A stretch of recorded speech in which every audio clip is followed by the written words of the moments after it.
one, these may not be the last days, but they'll certainly do until the last days get here. And the other thing you can say is, it's not boring.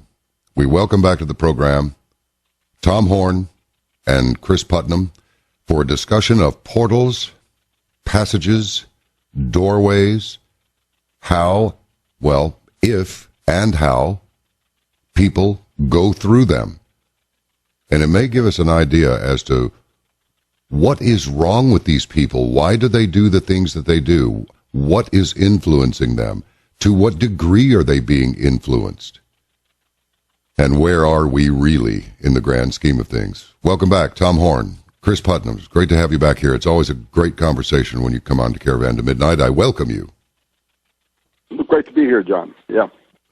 Hi, John. It's great to be back on the show with you. Thanks for that. I'll tell you, it's men, people like you. I'm not going to exclude the women. Some of them are extraordinarily dynamic that make this show possible and make it and give it value. So let us begin to begin. Tom went to the Four Corners. Chris went to Sedona. And then what happened? I'm just going to let you take it away as we go through this. And of course, at the beginning of the program, I've already told them about your websites and so forth. I'll mention them again so they can stay in touch with you. But what happened on your journeys?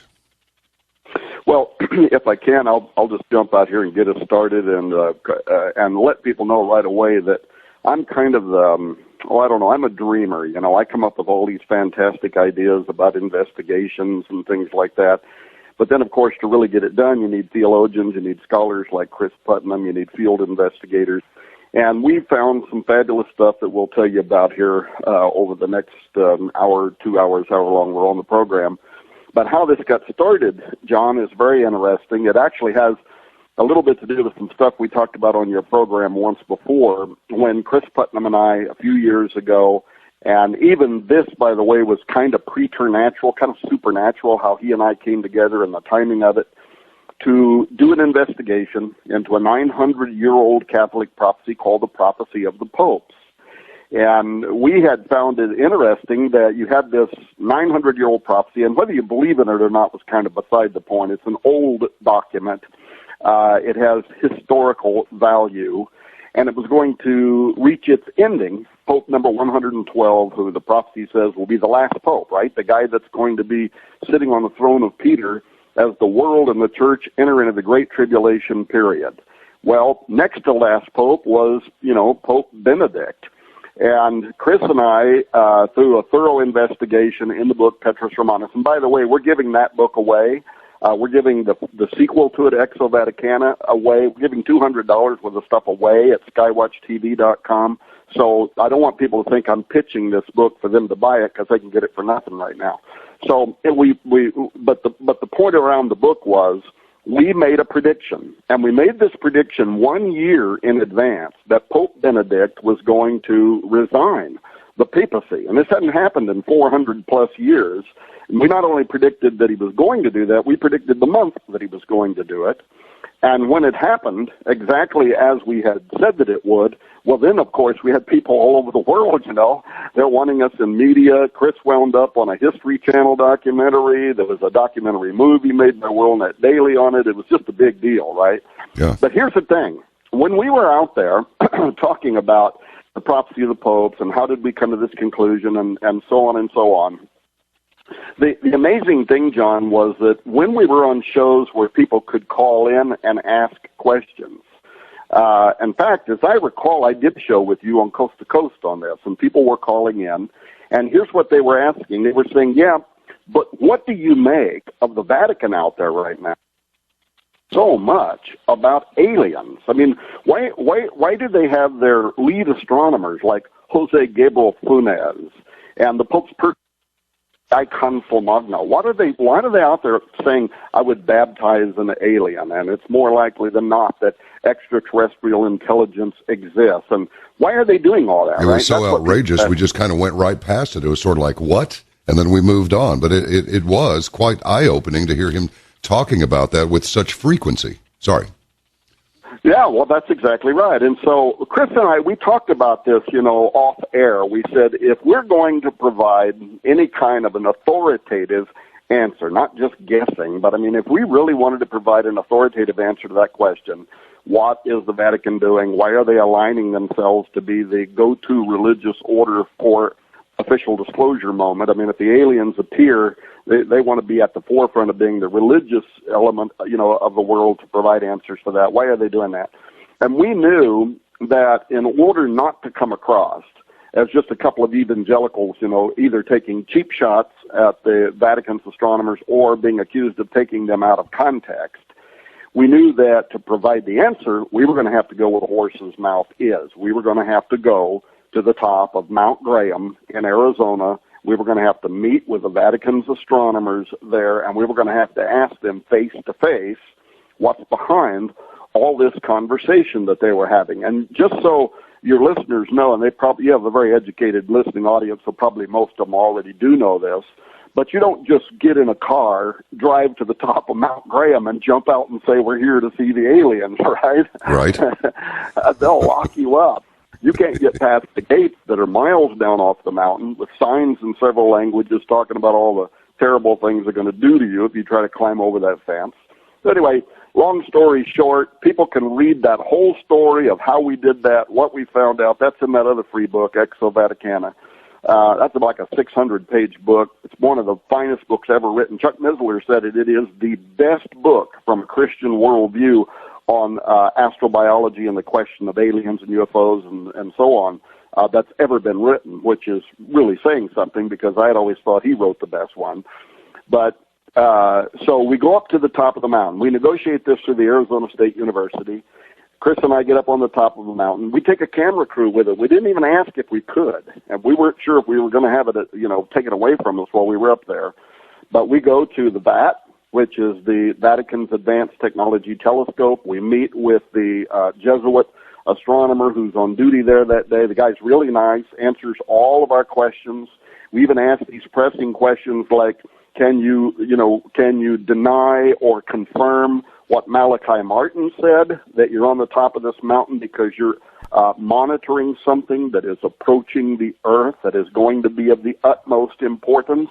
And he kind of danced around the question, but he definitely did not deny it. In fact, we got further confirmation of Malachi as we were on the mountain that day. But anyway, long story short, we went to the VAT, then we went to the radio telescope, which is also up there, and then we went, you can see YouTube of me and Chris walking up the mountain towards the LBT, which is the Large Binocular Telescope, and we spent the largest part of the day there. They gave us, the lead systems engineer spent the whole day just walking around showing us everything inside there, and then he takes us up to like the 7th or 8th floor, whatever it is. I mean, it's just a gigantic machine. And you can see video of him pointing down with a laser to the center of the Large Binocular Telescope, right in between the two giant twin mirrors, and you'll hear him saying, and this is the Lucifer device.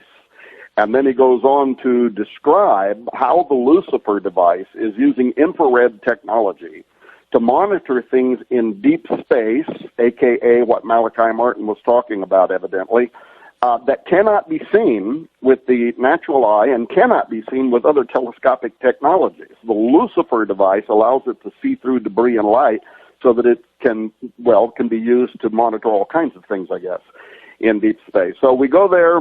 We're amazed at how openly they talk about UFOs. Chris will tell you, we were shocked when we were sitting inside the control booth at the LBT, and there's several astronomers sitting in there, plus the guy that's talking with us, how these guys just openly discuss how many UFOs, including like evidently whole armadas of UFOs in deep space that routinely sometimes they're so clustered they get in the way, and the astronomers have to wait for them to move out of the way so they can study what it is that they're wanting to study in deep space, having to do with exo-worlds and whatever. And nowadays on the top of Mount Graham, really all they're looking for up there now are exo-worlds where the aliens might be living, and also they're looking for dark matter, dark energy.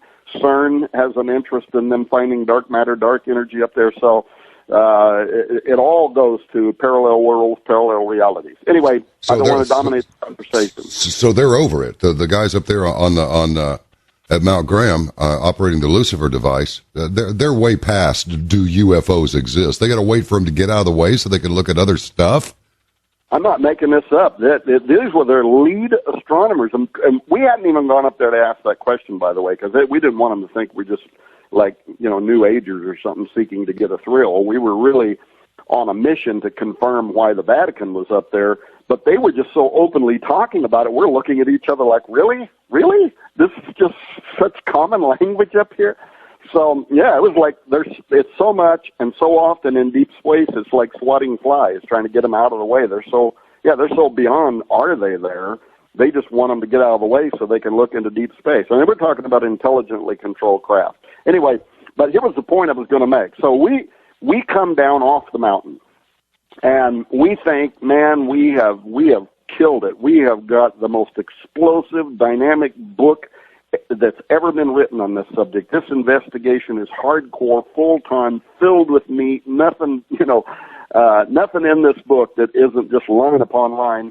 We send it to the typesetter, it heads to the printer, and then Chris and I are doing shows like yours and other shows, and I get a call. No, actually, I got an email, and it's just a guy from the Apache tribe.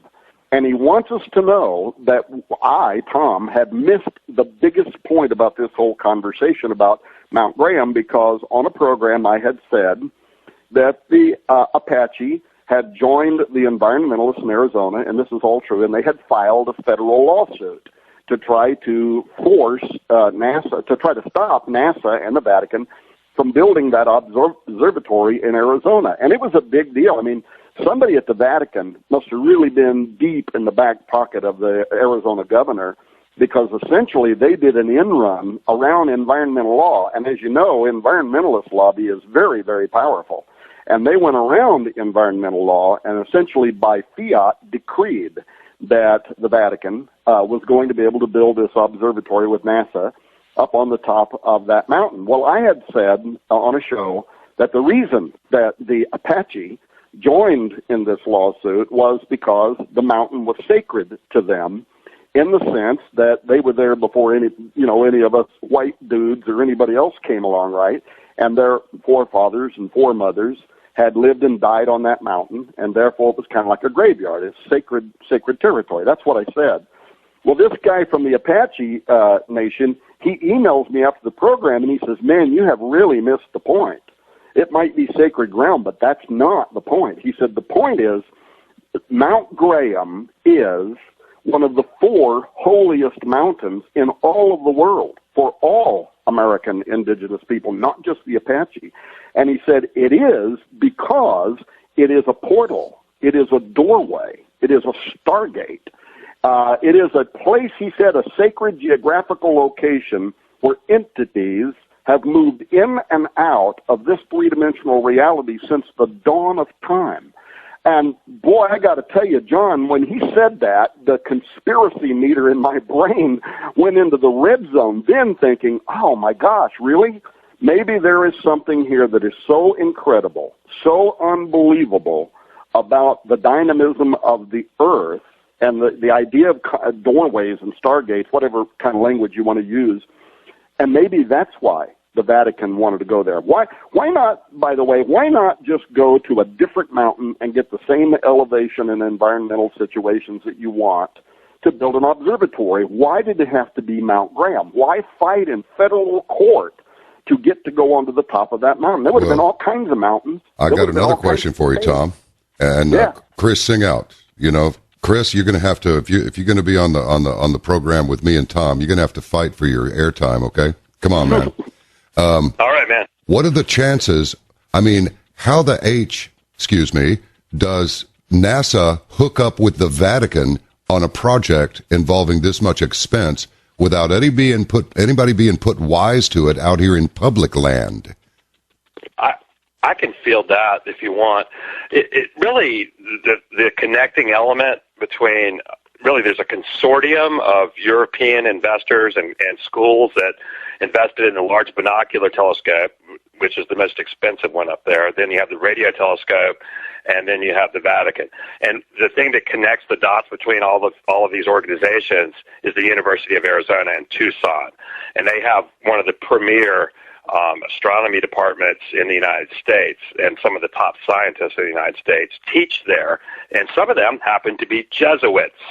So that really connects all the dots, really in a neat package for you right there. It's really the university, and they pioneered a new way of making mirrors for telescopes, and that's what's fueling the technology up there. The Vatican got a gift, which was the prototype, the very first mirror to come off the assembly line at the University of Arizona. And it's a technique that uses Pyrex glass, and it actually puts air bubbles in it to make it lighter, so they can make the mirrors larger. And so when it comes to gathering light and looking into deep space, size is everything. The bigger the mirror, the more light you gather. And so when they can make a larger, lighter mirror, they can make it gather more light, they can make it more powerful. The Vatican got the prototype, the very first one to come off the line, and then the Large Binocular Telescope is the most powerful telescope in the world because it has two huge mirrors of unprecedented size. Okay. Now let me ask you this. Why the Catholic Church? Why the Vatican? Are the Methodists and the Episcopalians and the Presbyterians, any of those people involved in deep space research? Any of the other churches here on the Protestant side of things, they interested in baptizing aliens? I mean, what does this tell us? I think I know, but I just want to hear you say it. Now, are you asking me or Tom? Either. Both. Well, I think, when we wrote Exo Vatican, I looked into this idea of baptizing ETs and what in the world were they talking about? Why were they saying it? When was the first time it was said? And from what I could tell, it actually goes all the way back to 1993 when the VAT first went online. It actually went online in 1993 was when the Vatican Advanced Technology Telescope first was used. It was the first facility built on top of the mountain before they even started the LBT. And it was the leader of the Vorg at the time. And let me see, his name is absolutely escaping me at the moment. George Cornier. I got it. Yeah, Father Cornier was the leader of the Vorg, and he actually is no longer the leader. He stepped down. I think actually the Pope got rid of him because of some of the things he said about intelligent design. He's a very hearted Darwinist and naturalist almost, really, in the way he argues. Him and Richard Dawkins have even made videos together, which I find very interesting for a Jesuit. So Father Cornier was the first to say it.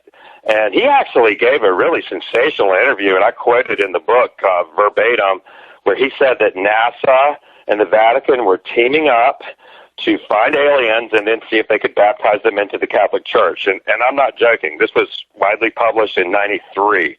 And it was George Cornier. And he's gone around and toured and spoke on astrobiology in the last 5 years or so several times. He even came through my hometown of Raleigh, North Carolina, and spoke at NC State University. And I went to attend that. And for some reason, he couldn't make it. He actually missed it. So anyhow, now we have Father Consolmagno doing pretty much the same job, where he's going around touring under the title, Would You Baptize an Extraterrestrial? And he has a book out by that same name. So they've always had this in the media. I mean, since Cornier did it in 93, there's been three other Jesuits who have said, that they would baptize an ET. Funes kind of implied it as well, who's now the leader of the Vorg. And, of course, Consolmagno is the one most of us think of because he did such a good job of it probably about 5 years ago, where it was all over the internet, baptizing an ET. So it's just been something they've kept right in the forefront of the public, media, really. It's just kind of like popular media meme kind of thing that they've done with that. And, of course, that hasn't escaped our attention, hasn't escaped the attention of the UFO community. They've been talking about it. And, even Richard Dolan in the book After Disclosure had a whole section on the Catholic Church seems to be positioning itself at the forefront of the disclosure movement. Why is that? What do they know? Do they know something we don't know? And, of course, statements by Malachi Martin and people like Corrado Balducci, who said that the existence of aliens was not even in question, like back in 1997. always, made people in the UFO community and us as well think that maybe they did know something because, as an organization, the Catholic Church is the oldest bureaucracy in the world, and they have representatives in almost every country at high levels of government. So they're in a position to know things that people who are exclusively relegated to one country and one intelligence system might not even be aware of. So it's not so far-fetched to think that they might have information that the rest of us don't have. Gotcha. Well, and if I can add to that, John, when Malachi Martin, when he was alive, he was considered to be a maverick. A lot of the other Catholic priests went so far as to even say he was a liar, that he was just making this stuff up. But what I would tell people is don't forget now, in hindsight, we can look backward. And it was Malachi Martin who was first talking about the pedophile priests who he said were abusing children, even using them in satanic rituals. And people at the time said it's not happening, or if it is, it's just some small, tiny little localized thing. It's not any kind of a widespread issue. And then it turns out years later we find out it was everything that Malachi Martin was warning that it was, including the fact that it included some kinds of satanic activity.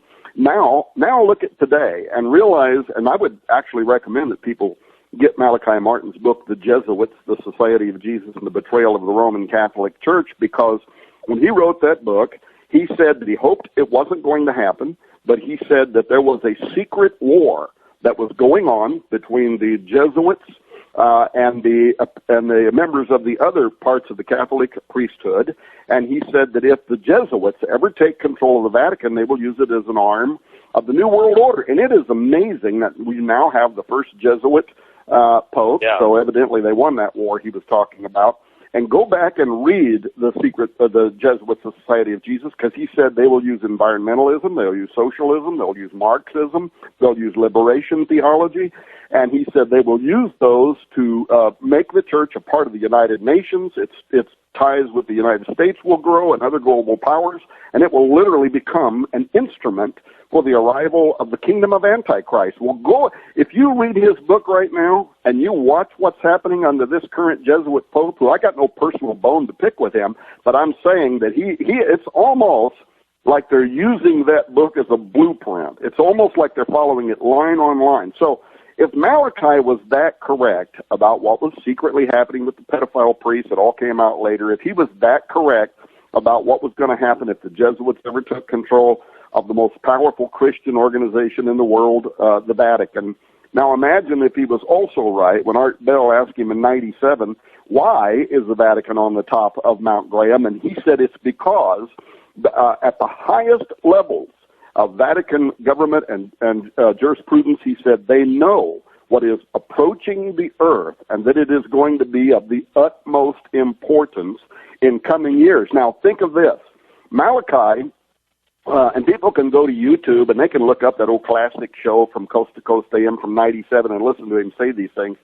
He put about a 10-year time frame on that. Now, he admitted that he was guessing, but it was his guess that in about 10 years this would become of the utmost importance. And so go listen to 97, then come forward almost to the date, a decade later in 2009, what happens?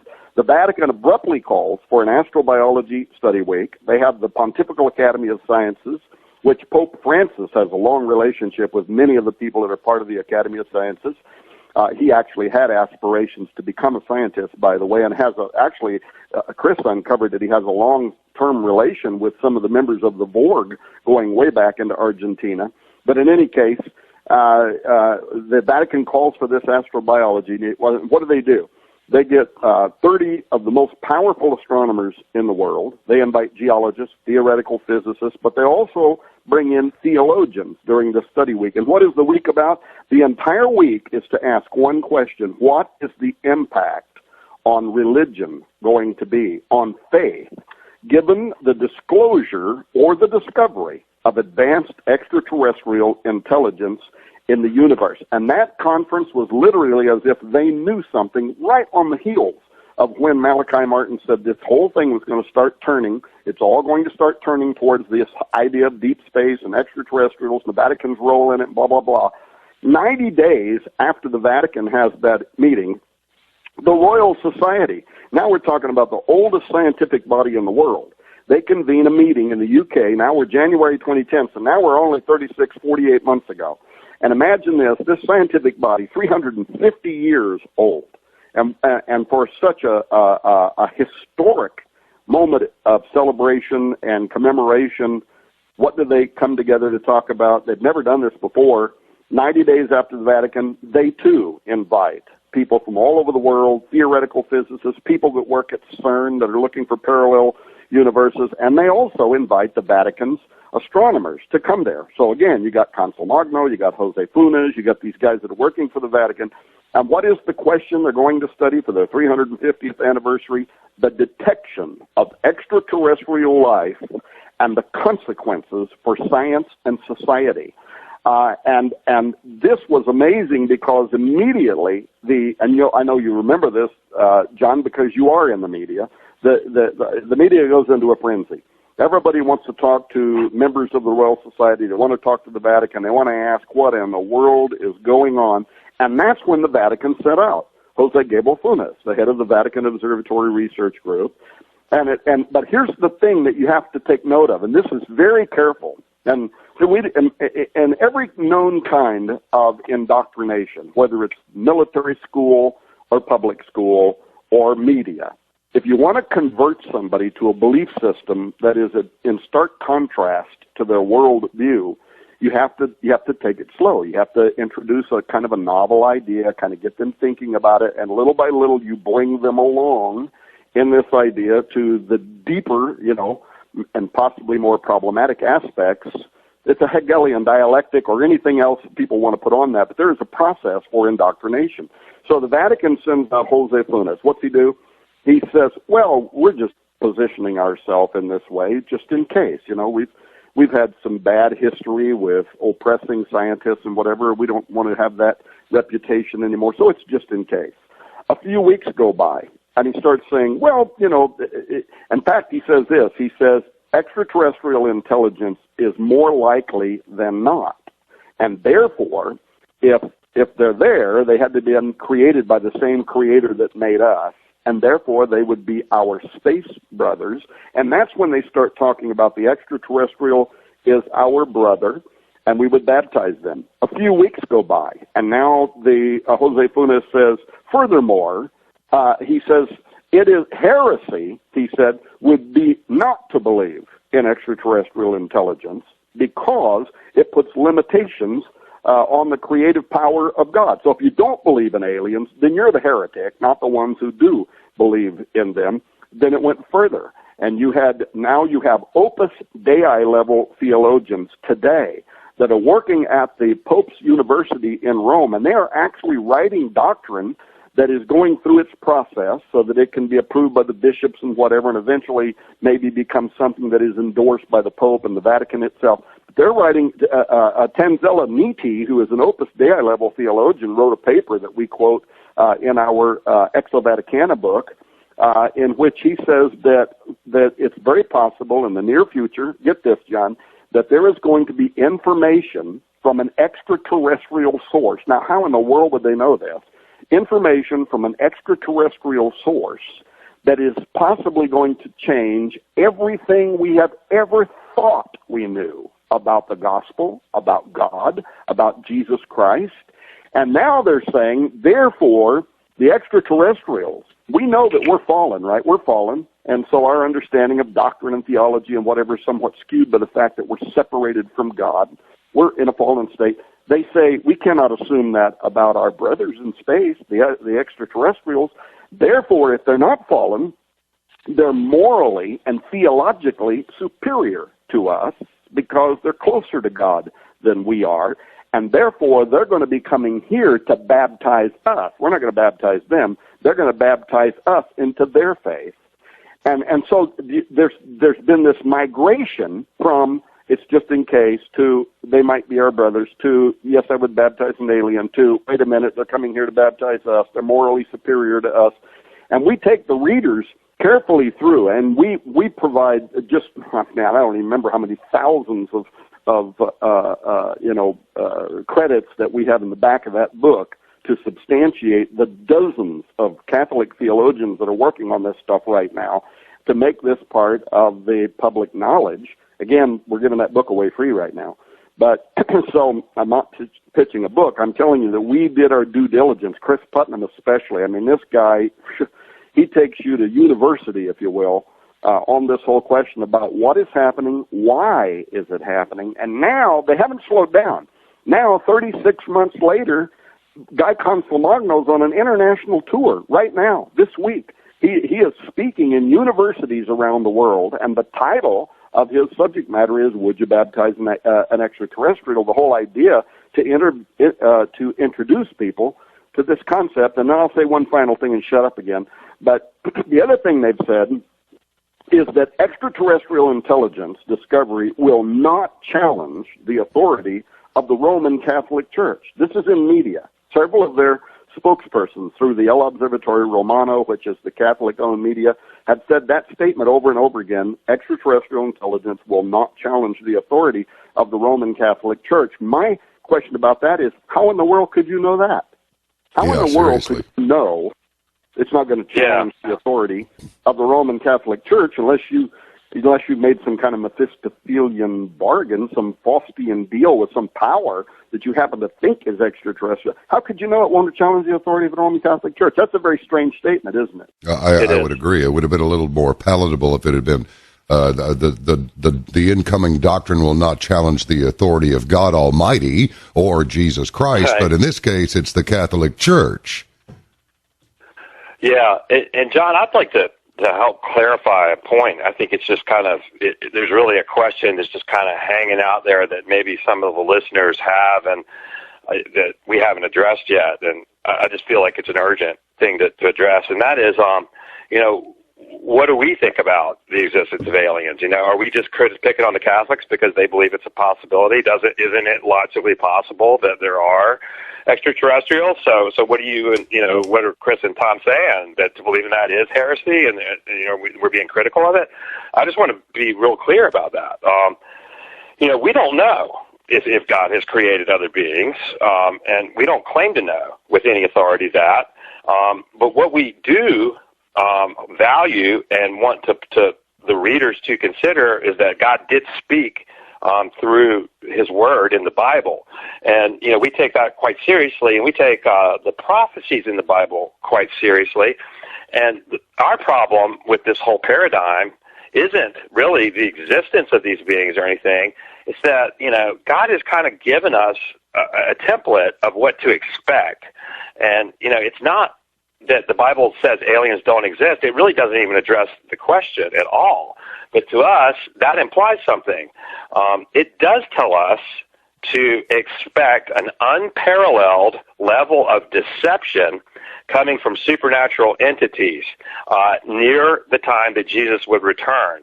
So as the age is coming to a close, and we're looking at the return of Christ, that we should expect deception. We should expect spiritual deception from wickedness in high places, from powers and principalities, from immortals. And that's really what our book On the Path of the Immortals kind of segues into this, is that we think fallen angels are likely presenting themselves as benevolent extraterrestrial space brothers, because we've been, looking at the sorts of messages that people who claim to be in contact with aliens come back with. We look at, the UFO reports and just all that we see just an unparalleled level of spiritual deception.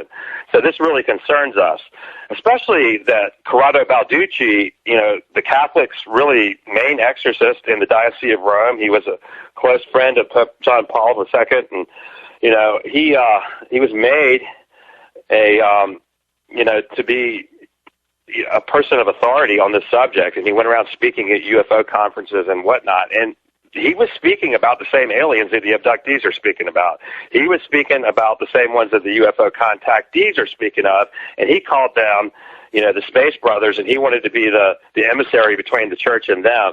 So he absolutely authenticated the same beings that we're seeing these deceptive messages from, and seemed to say that they were legitimate.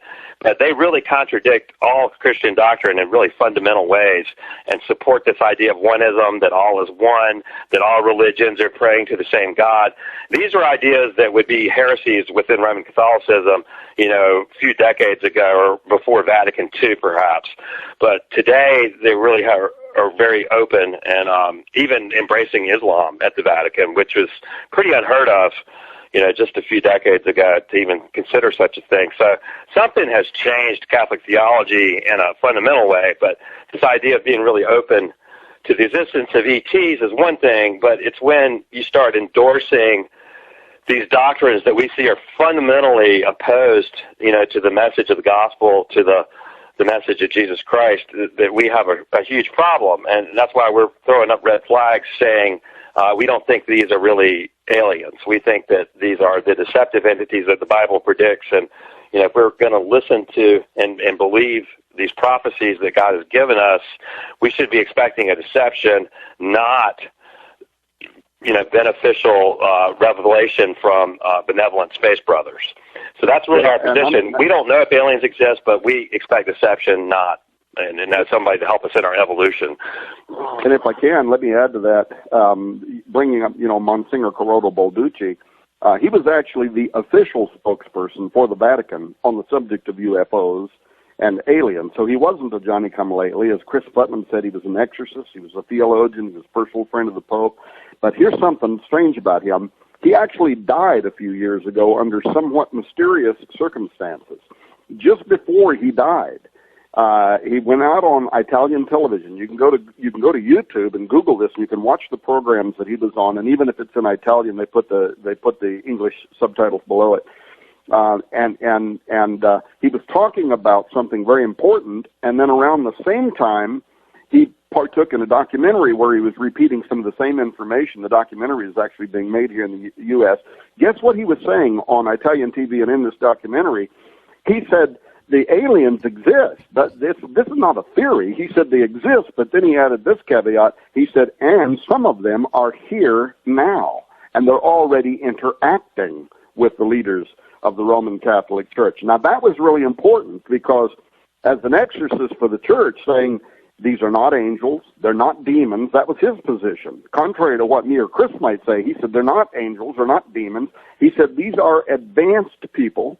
They're morally superior to us. So now you might kind of, connect the dots behind the scenes between him and some of these theologians and where they're coming from when they're saying they're morally superior to us, and they're going to correct our understanding of the gospel. But guess what else he said? He said not only is the Vatican aware of the alien presence that's on Earth, he said they're using their embassies from around the world right now to gather information on the alien presence and are working with their agenda. Well, that might have been an oops moment because he didn't live very much longer after that. But also important, the Vatican has never come out and they've never contradicted his statements. They've never retracted the statements. They've never objected to them. They've never said he was just making this stuff up. So pretty important when the one and only official spokesperson for the Vatican goes out and says stuff like that, and then all of a sudden he's dead.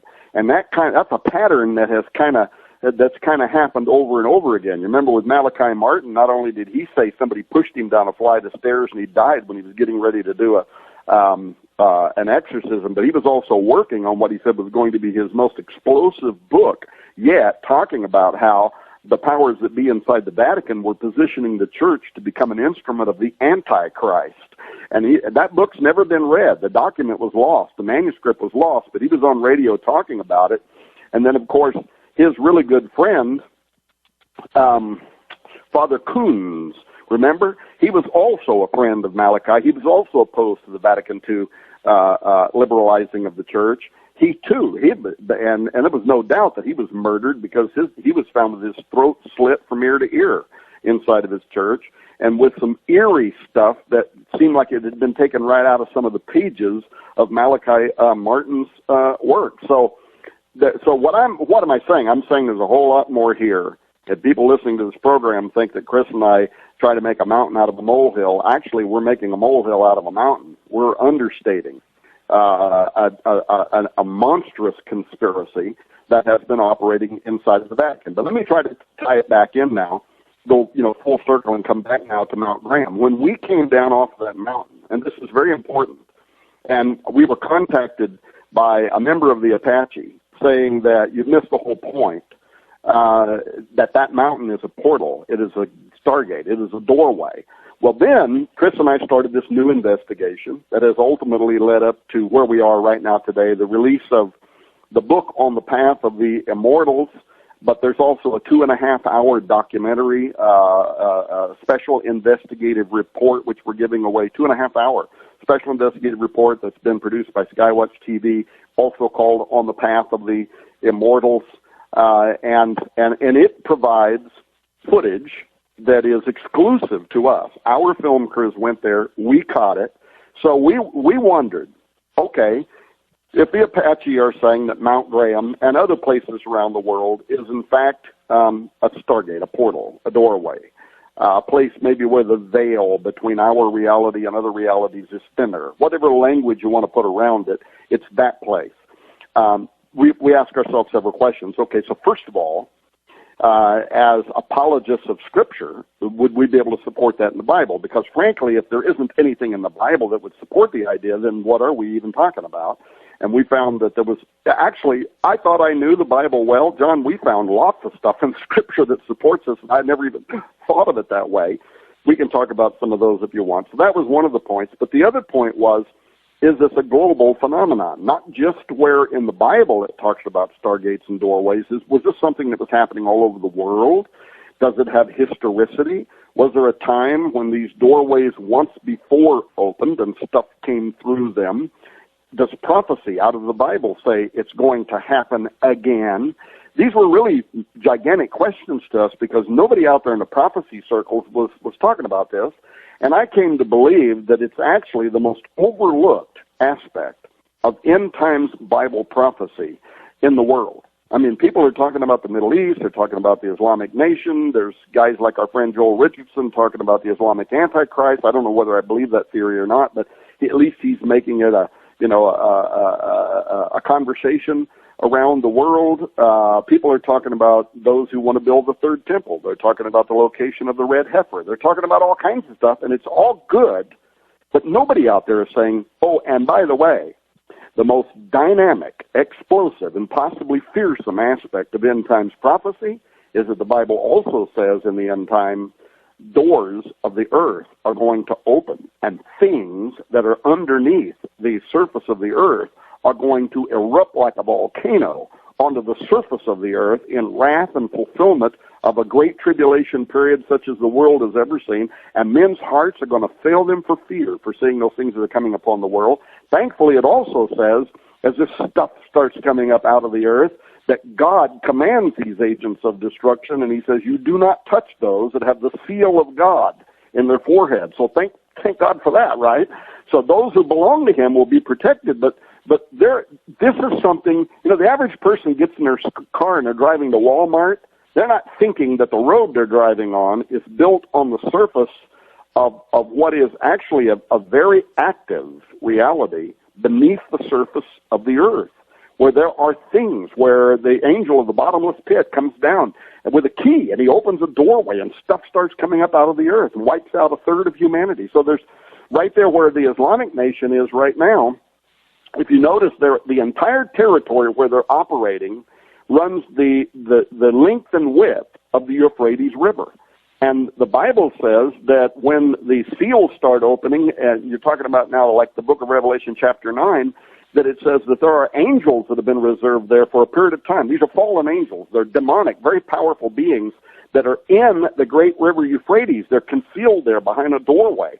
And when the stuff starts hitting the fan in the book of Revelation, it says that those doors open and these powerful angels come out and wipe out a third of humanity. This is right where the Islamic nation believes that their Mahdi is hiding behind a gateway and he's getting ready to come up. So what I'm saying is what the Apache put us on the path of the immortals, put us on a trail that then became more dynamic, and we started wondering if, in fact, there aren't right now places on the earth where doorways, once before open, they're going to open again. Well, so we sent film crews, and that was my whole point. I went to the Four Corners area with a film crew, while Chris went to the Sedona area with a film crew, and I'll let you tell him what happened there, because we actually caught exclusive footage of things we didn't expect to see. Well, let's hear about them. Chris, you want to sing out? I'll go ahead and talk about Sedona and our trip there and what made us decide to go there, okay? Yeah. Okay. So, you know, when I was researching this idea of an interdimensional portal, when you get on the internet, you know, of course, you're going to encounter all kinds of fantastic stuff. Some of it seems like nonsense. Some of it probably is. But then, you know, there's also a growing body of literature. You know, we have places like the Bermuda Triangle, just with tons of documentation of weird things appearing, disappearing, strange phenomenon. And, you know, this goes back decades and decades, so it's not really a new idea. But really, I'm a student of the paranormal author and researcher John Keel, you know, who wrote Operation Trojan Horse, Haunted Planet, and books like that back in the 1970s. And John Keel was a believer, you know, as a UFO researcher. He really believed that they were interdimensional, that they weren't coming from other planets, because we just don't see them coming from a distance in space. You know, they just appear in our near atmosphere and they disappear. We don't see them coming and going, and there's just a wide variety of UFOs that people see as well. And so, you know, if that's the case, you know, there's like hundreds of different kinds of UFOs. So are these all coming from different planets? You know, or what's the story? It doesn't really make sense when you start thinking of it in an interstellar type of long-distance, light-year travel type situation.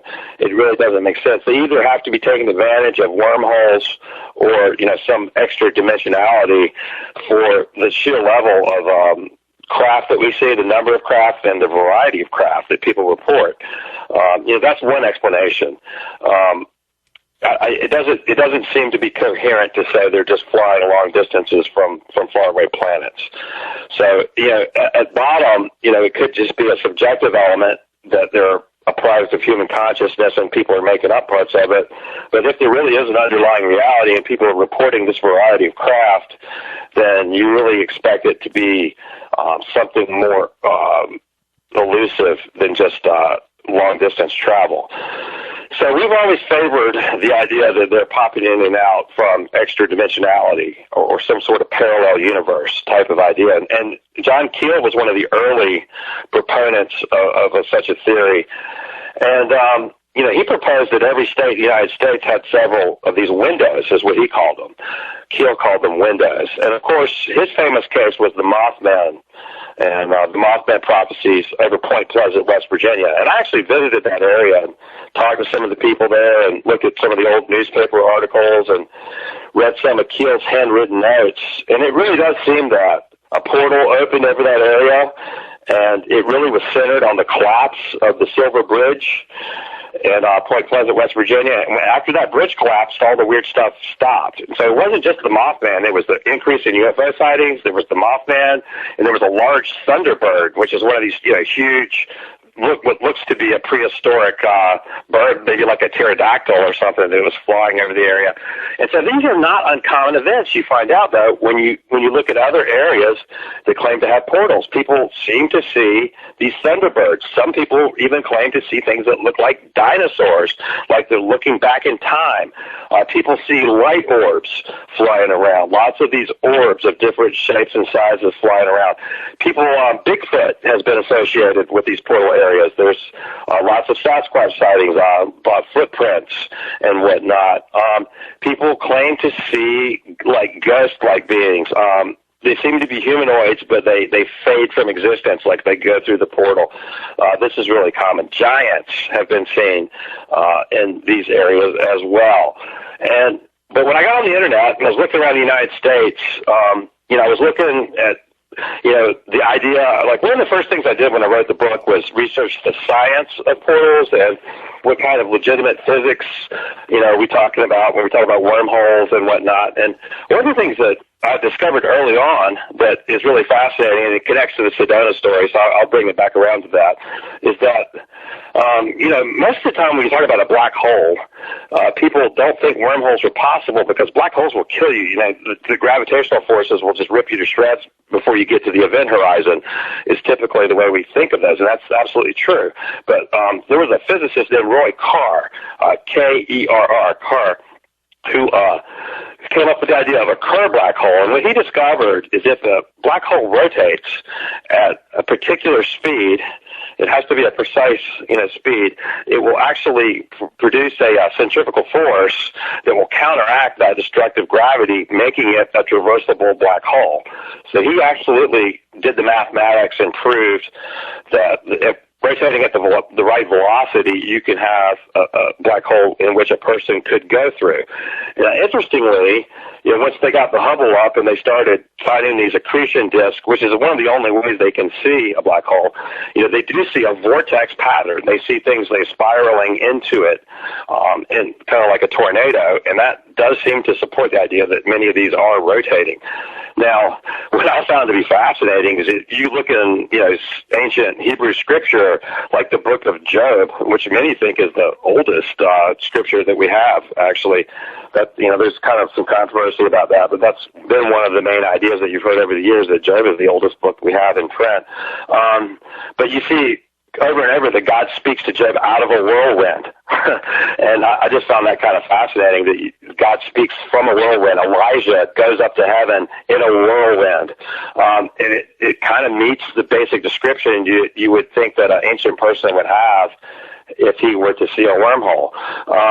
And so I found that to be kind of fascinating and perhaps telling that we're dealing with something real, that, the heavenly realms are a alternate dimension, and perhaps these things that people are seeing in the sky are popping in and out from the same sort of thing. And, I think that makes a lot of sense. But so in Sedona, if you get on the internet and you start looking up vortex area, if you look up vortex, if you look up interdimensional portal, Sedona just pops up over and over again. And in the United States, it's probably the most famous area known for what they call energy vortexes. And what I found is that idea is really anchored in the New Age movement, and it was really a psychic medium named Paige Bryant who first labeled these vortex areas and used that terminology, vortex. But the idea is a lot older than that. It goes back to the indigenous people, thought that these were power spots, but they just didn't use the particular word vortex. That is strongly associated with the New Age movement, and they find these places like to be energizing for meditation and things of that nature. But interestingly, about 30 years before the New Age movement, the Catholic Church thought the same thing. And they built the Chapel of the Holy Cross up on the hills of Sedona overlooking the city. And that is like a meditation center that the Roman Catholic Church put up and, spent quite a bit of money doing that, mounting it up on the red rocks of Sedona. So they maintained a presence there long before Paige Bryant and the New Age movement really kicked in the 1980s. But in the 1980s in Sedona, they had a thing called the Harmonic Convergence, and this was like a worldwide meditation event. It was also associated with aliens, and there were a lot of New Agers in the Sedona area who held hands around what they call Bell Rock, which is one of these vortex spots, and they expected a giant mothership to emerge from Bell Rock as they meditated. And of course, that really didn't happen. I'm sure all kinds of metaphysical excuses were offered, but there was no mothership. But, it's just not uncommon in the Sedona area for these kind of ideas to gain a lot of traction, and a lot of people take them seriously. There's just a ton of UFO sightings there, too, as well. And, I didn't know what to make of all that, but I figured, if you're going to go somewhere where you want to investigate this, go where people say it's happening. So we went there, And absolutely, it happened, whether we were prepared for it or not. I left there with pictures of orbs and a giant triangle UFO that we didn't even see until we got home. Now, with the orb thing, there's a place called the Bradshaw Ranch, which is now famous as an interdimensional portal. It was actually in a lot of films. There was an old Western town front that they used from John Wayne films and Elvis film. It's been a lot of commercials, but that's all torn down now. When Bradshaw died, the government started positioning itself to take over the land. Bradshaw's wife, Linda Bradshaw, wrote a book with a paranormal investigator named Tom Dongo called Merging Dimensions, where they disclosed a lot of this interdimensional activity started in the 1980s and early 90s. Now, she went on to write another book about it as well under the name Linda Ball. I think her and John Bradshaw got divorced during this time, so she went from Linda Bradshaw to Linda Ball, but there's 2 books by her on this as an interdimensional portal dating back to, a few decades ago. And I read those, and then I went out there to a point they call Bradshaw Point, which overlooks the ranch area. Now, interestingly, the government did acquire the land under the guise of the Forestry Service, saying that they were going to make this public access. This was going to be part of the park. The Forestry Service typically acquires land and then, makes it available to the public for hiking trails and whatnot, but they didn't do that with this land. They chained it off and said nobody can come in.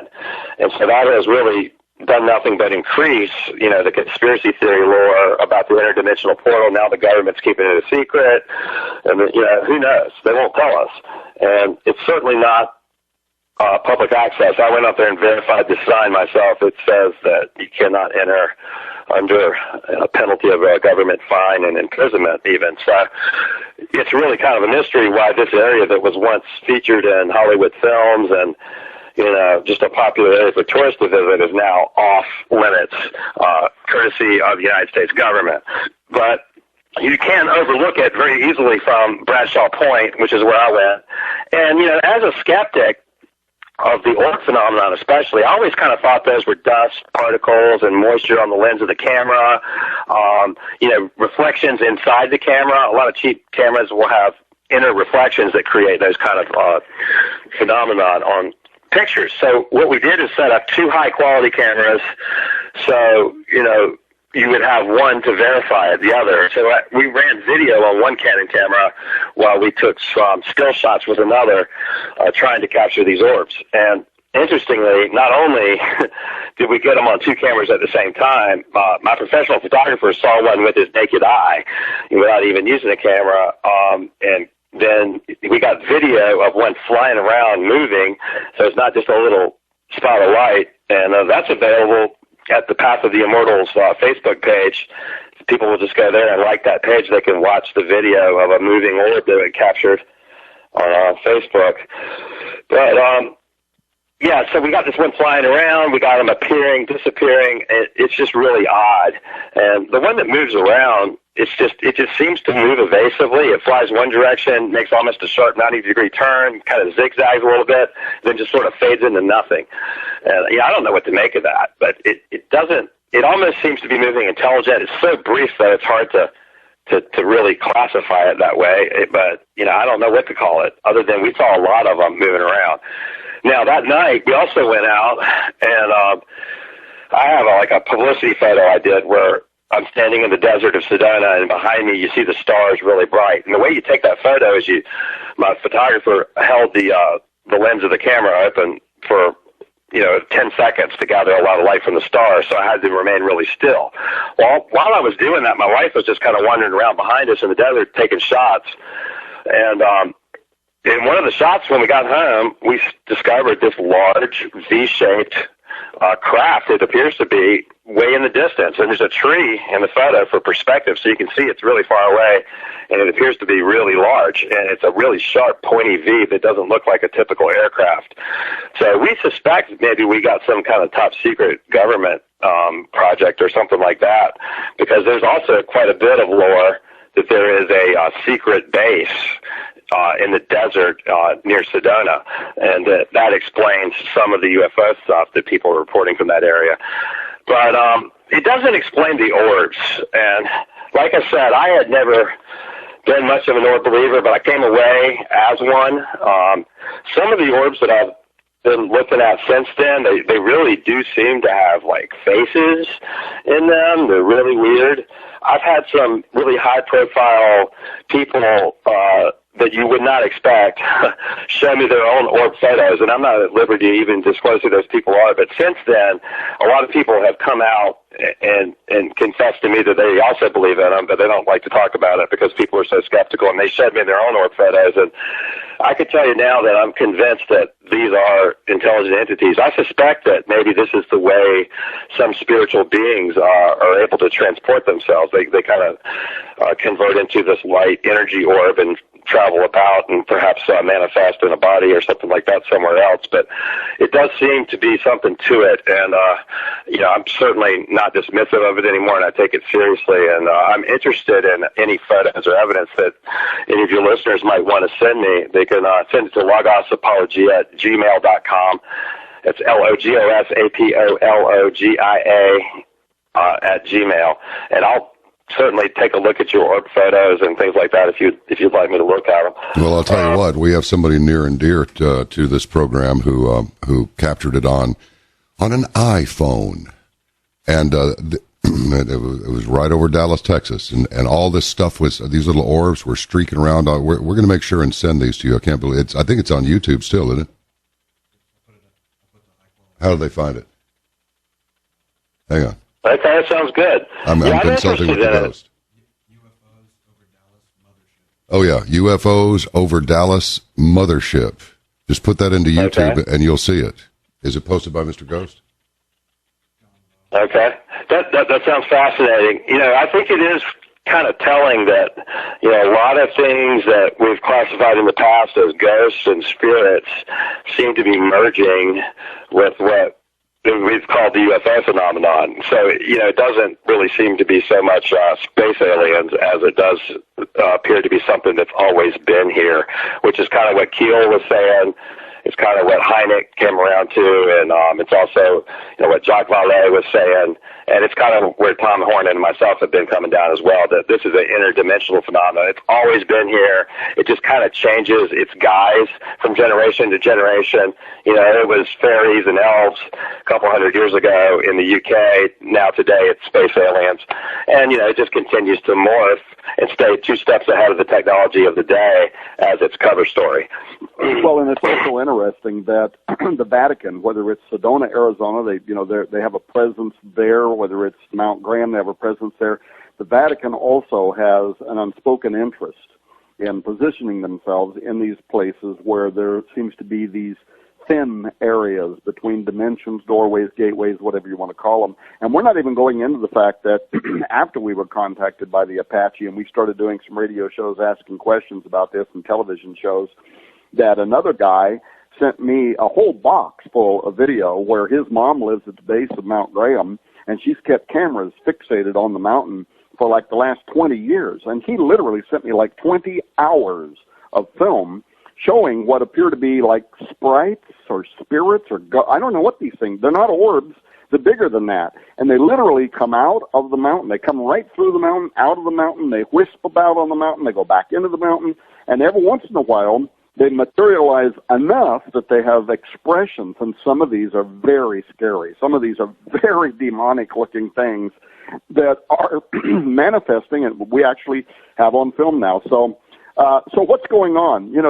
Here was the thing for me, John, and for Chris, was, after we were contacted, we start doing this investigation, we get on the path of the immortals. Chris goes to the southern tip, actually, of the ancient Anasazi and Fremont Indian Trail. The Fremonts disappeared completely. Nobody knows where they went. The Anasazi also did, although there are those who try to say that they migrated and became the Hopi. We can talk about that if you want to, because we got evidence that that's not the case. But the what and the Hopi, Tom? The what and the Hopi? There's actually they're not very well known. There was an Indian tribe people today called the Fremont. Okay, gotcha. and they just disappeared, period. They just disappeared from history. Okay. Well, the Anasazi actually did too, but like the Parks Department that have control over all of the Four Corners area and all up into Colorado and Utah, and where hundreds and hundreds of cliffside dwellings were built, and you can hike into most of those areas, or a lot of them. You can look at 600-700, whatever it is, cliff dwellings that were built by the Anasazi, but there's always been a question about what happened to the Anasazi. Why did they suddenly leave the Four Corners area? And so a theory was developed using tree rings that showed, 1,000 years ago or whatever, that there was a prolonged drought. And so the theory is that as a result of the drought, they just simply migrated out of the area. There's no explanation why they would have built these incredibly difficult strongholds up on the side of the cliffs or anything else, but that they migrated away, and they didn't really disappear. They merged with other peoples of some kind. They eventually became the Hopi tribe. Now, so while Chris was just getting back from Sedona, I took a film crew. We went and we spent 10 days in the Four Corners area, and we were able to get something that I don't know the white man has ever got, or if they have, it certainly hasn't been in modern history. One thing we learned, and Chris can support this, and you may already know this, is that the indigenous people, they're really resistant to talking to us or to sharing any of their history or their secrets or their rituals or anything else, because they've been burned too many times by New Agers who have got some of their ideas or whatever, and then they've gone out there and tried to make it sound like it was something different than what it is. And so some of these tribes, like the Hopi, won't even talk to you. And you definitely are not going to put them on film talking about their belief systems or whatever. Many of the others, if they will talk to you, they won't let you record them. They won't let you put them on film. You can't even sit there with a pen and paper and take hand notes. They won't allow it. They won't talk to you, if you can even get in to talk. So about a year and a half ago, when it was obvious that Chris and I were going to get on the path of the immortals, I put on staff a couple of people that worked for me full-time. One of them was a licensed private investigator. And I gave them the commission. Look, get me in. It's got to be the Hopi or the Navajo. It's got to be one of the people that essentially are related back in time to these pre-Pueblo Indians. I've got to be able to sit down, and I don't just want some guy with a feather in his hat. I want to talk to members of the tribes. I want to talk to their leaders. So it was back and forth over the last year and a half. First, we think we're going to get a sit-down. No, suddenly we're not going to get a sit-down. Then we're going to get a sit-down with a tribal elder who happens to be a convert to Christianity. He's going to talk to us because he's a convert, but he's one of the tribal elders in the Navajo Nation. And get this, John, he's also at 90-some years old. He was an original code talker during World War II. So, man, I was really looking forward to talking to him. But all of a sudden, then the Obama administration settles with a lawsuit that the Navajo Nation had for literally hundreds of millions of dollars, and so all the tribal elders are pulled into meetings about how they're going to use this money, and now that's back and forth. At the last minute, however, and it's amazing we were able to get this. Carl Olofsson and Ali Anderson, the two that worked for me full-time, they were able to get us a sit-down with the Navajo Nation's, and actually he was the one guy I really wanted, the Navajo Nation's third-generation oral historian and medicine man. This guy's an academic. He's a PhD. He's written books that they use in their universities and schools. His name's Don Mose, M-O-S-E, and he agreed to meet with me and my film crew at a Navajo school outside in a traditional hogan that was built there, and we, on a certain day, and this is all in the book, and it's also in the upcoming documentary that we're giving away, the 2.5-hour documentary. He agreed to meet with us, and this is a long story all by itself. We got 3 hours of him sitting there doing the traditional Navajo, drawing, everything on the ground, and telling us the story of the Anasazi, and there's a lot to this, but let me give you this one point.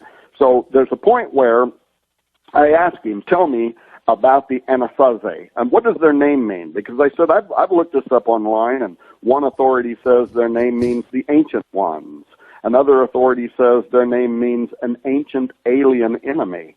And I said, I don't know who is to be believed. And he said, well, they're all right. He said, it depends on how you pronounce their name, how you enunciate it. And he gives us, and got this on film, he's showing us all three ways. If you say it this way, then it means the ancient ones. If you say it this way, it means an alien enemy. And so he explains all that. And I said, well, so tell me about them. What happened to the Anasazi? I mean, we're out here for 10 days now, trekking. We got a Cherokee guide that took us onto the reservation behind the lock gate where people can't go. And by the way, John, I'm sure you've heard of the fifth world and the prophecies of the native peoples that talk about this period of time that is coming and that the world is going to enter into apocalyptica. And there is a Kiva under the world where all the nations are going to go, and all the good people will go there and be saved. Well, what I didn't know, the Cherokee takes us to a place behind a lock gate, and he points to an area. Well, we can't go. He says, I cannot take you there. But he said, the Kiva for the fifth world is right there. And I look at him and I say, what? What are you talking about? How big would this underground Kiva have to be to take care of the tens of thousands or hundreds of thousands of tribe members from these different nations that would wind up there? When was it built? And how in the world would it have been built? But he implied that it was actually an ancient underground area, that it wasn't built. It's been there since forever. Might have even been the original area from which they came up out in their belief system. But in any case, tons of stuff. I know I'm rambling. Let me get to this point. Let me get to this point. Dr. Mose. So I say, tell me what happened to the Anasazi. And he starts telling the traditional story that us white guys are supposed to hear, right? Right. Well, they lived there was a drought, they migrated away, blah, blah, blah. And he starts telling that story, and you watch me on film, I interrupt him. And I say, but now I've heard that there's a lot of holes in that theory and some major ones. For instance, that when those cliff dwellings were, when the archaeologists first came in and they started going into those cliff dwellings, they found that everything that was important to the Anasazi was left behind. In other words, bags of salt, their weapons, their tools, their clothing, everything they would have needed to survive. Bags of salt, brother, that was more important than gold in the ancient days. They actually traded it like money because you'd use it for preserving foods and whatever. They would have never left these behind. It's literally like they're standing there 1 minute and all of a sudden the shovels fall over on the ground like a Rapture episode or something, and everything is just left behind. They're just gone. So I asked him that question. I said, what do you do with that? And I'm not kidding. We have this on film. He looks right into the camera and he says, well, I should not tell you this, but, and then he starts the story. If you would have asked my great-grandfather, the first generation Navajo oral historian and medicine man, he said, here's the story that he would have told. Absolutely. He looks right into the camera and he says, now I should not tell you this, but he said, if you were to have asked my great-great-grandfather, the third generation medicine man for the Navajo Nation, he said, here is the story that he would have told you. And then, John, he starts telling this tale about what really happened to the Anasazi, in that a portal, he says, opened in the Four Corners area, and a reptilian. And now this is interesting because this corresponds perfectly with what the Apache had told us about Mount Graham. The story about Mount Graham and why the Vatican might want to be there goes back to the beginning of creation, when they say that a large silvery disc came down over the top of the mountain. Now, ufologists love that, right? Because that's like, oh, cool, the ancient creators came, they made all of humanity, they're aliens, and yet it fails to recognize that the Bible also describes God traveling about in the cherubim chariot, in the chariot of the cherubim on a cloud, and in a actually what Ezekiel called a circular disc-like object, the Merkavim from the Old Testament. But in any case, they say the Creator came down over the top of the mountain. He begins creating all of the things that are upon the face of the earth. But then they say, not long after that, they say another being came through the portal. This one was serpentine in his appearance. Chris does a great deal of work in our book On the Path of the Immortals to show that this is likely talking about the fiery flying seraphim that are described in the Bible, part of the fallen angels, but those who in particular have the kind of the appearance of a man, and they're winged and they have the ability of flight, but facially their structure looks very serpentine, like a snake. In fact, even in the Dead Sea Scrolls, it talks about the leader of the fallen watchers. I think it's called Makarisha. It's in the Dead Sea Scrolls, and he's described as very dark, very scary and penetrating and frightening, and having the form of a viper. So what we found were the American Indians telling exactly the same story. God created, then this fallen being comes through the portal, and the Apache say they start deceiving all of the people around the area there in Arizona, and then they start practicing magic and sorcery in their kivas, and they open a doorway through which giants come up out of the earth and across the earth, and they start wiping out all of the Indians in the Arizona basin. This is all part of their history. And so they all start crying out to God, the great sun god, to save them, and the great sun god sends a flood over the face of the earth that wipes out the Indians. So we found that their history corresponds perfectly, and not only that, at the same time, the date when they say these things were happening here match perfectly with Moses on the other side of the world writing the Pentateuch and saying there were giants in the earth in those days and also afterward, and then God sends a flood. But what I found from Dr. Mose was exactly the same story. He's saying that here in the four corners of America, what happened to the Anasazi? He said a portal opened, and a reptilian being, a deceiver, comes through. And he says he starts misleading all of the Anasazi. He teaches them dark arts, rituals, sorcery, magic. They go down into their portals. They start cannibalizing individuals. They start cannibalizing people, but taking particular parts of their bodies. And by the way, this was proven archaeologically in the kivas after their disappearance. They found the same repetitive portions of their body that had to do with their sexual organs and things like that deep inside these kivas. And Dr. Mosey says they started practicing what the Bible would call pharmakia. Now, Mosey's not a Christian, by the way. He's just sympathetic to us, but he's a Navajo. He says they start practicing what the Bible would call pharmakia, the use of mind-expanding medicines and drugs that put them in contact with another kind of reality, and they started using the kivas for unholy purposes. And in the middle of the kivas, they built what the Hopi called the sipapu, which is the doorway to this mystical world, and up out of these doorways start coming giants. And this is what led to the Anasazi building these cliff dwellings, trying to build places that would be impossible, too far up into the air for the giants to be able to reach, down over the side of the cliff where they would have a better chance of defending themselves, but they couldn't survive very long. Eventually the Anasazi all get wiped out.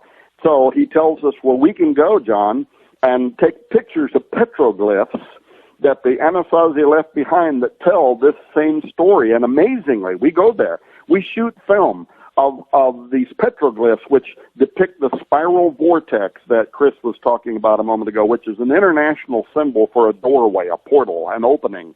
And right next to it, they drew giant images of this giant reptilian with a halo around his head, depicting that he was fallen from heaven somehow. And right next to him, guess what we filmed? Nothing less than gigantic six-toed footprints that are in pursuit of much smaller five-toed footprints. And so we find literally the storyboard from the Anasazi, and this dating in some cases to 1,000 years before Jesus Christ walked on the earth in flesh, up until about 1,000 years ago when they abruptly disappeared, which matches perfectly with the same timing of Moses writing the Pentateuch, where they were before the flood, and then they were also after the flood. And it was that second incursion of these giants upon the earth in the Middle East that date perfectly with the timing of the disappearance of the Anasazi in the Four Corners area. So the most astonishing thing, I'm not sure if anybody's ever got on film what we got on film when we sat down with the Navajo Nation's medicine man, and for whatever reason, God gave us favor because he just opened up and told the story that this is actually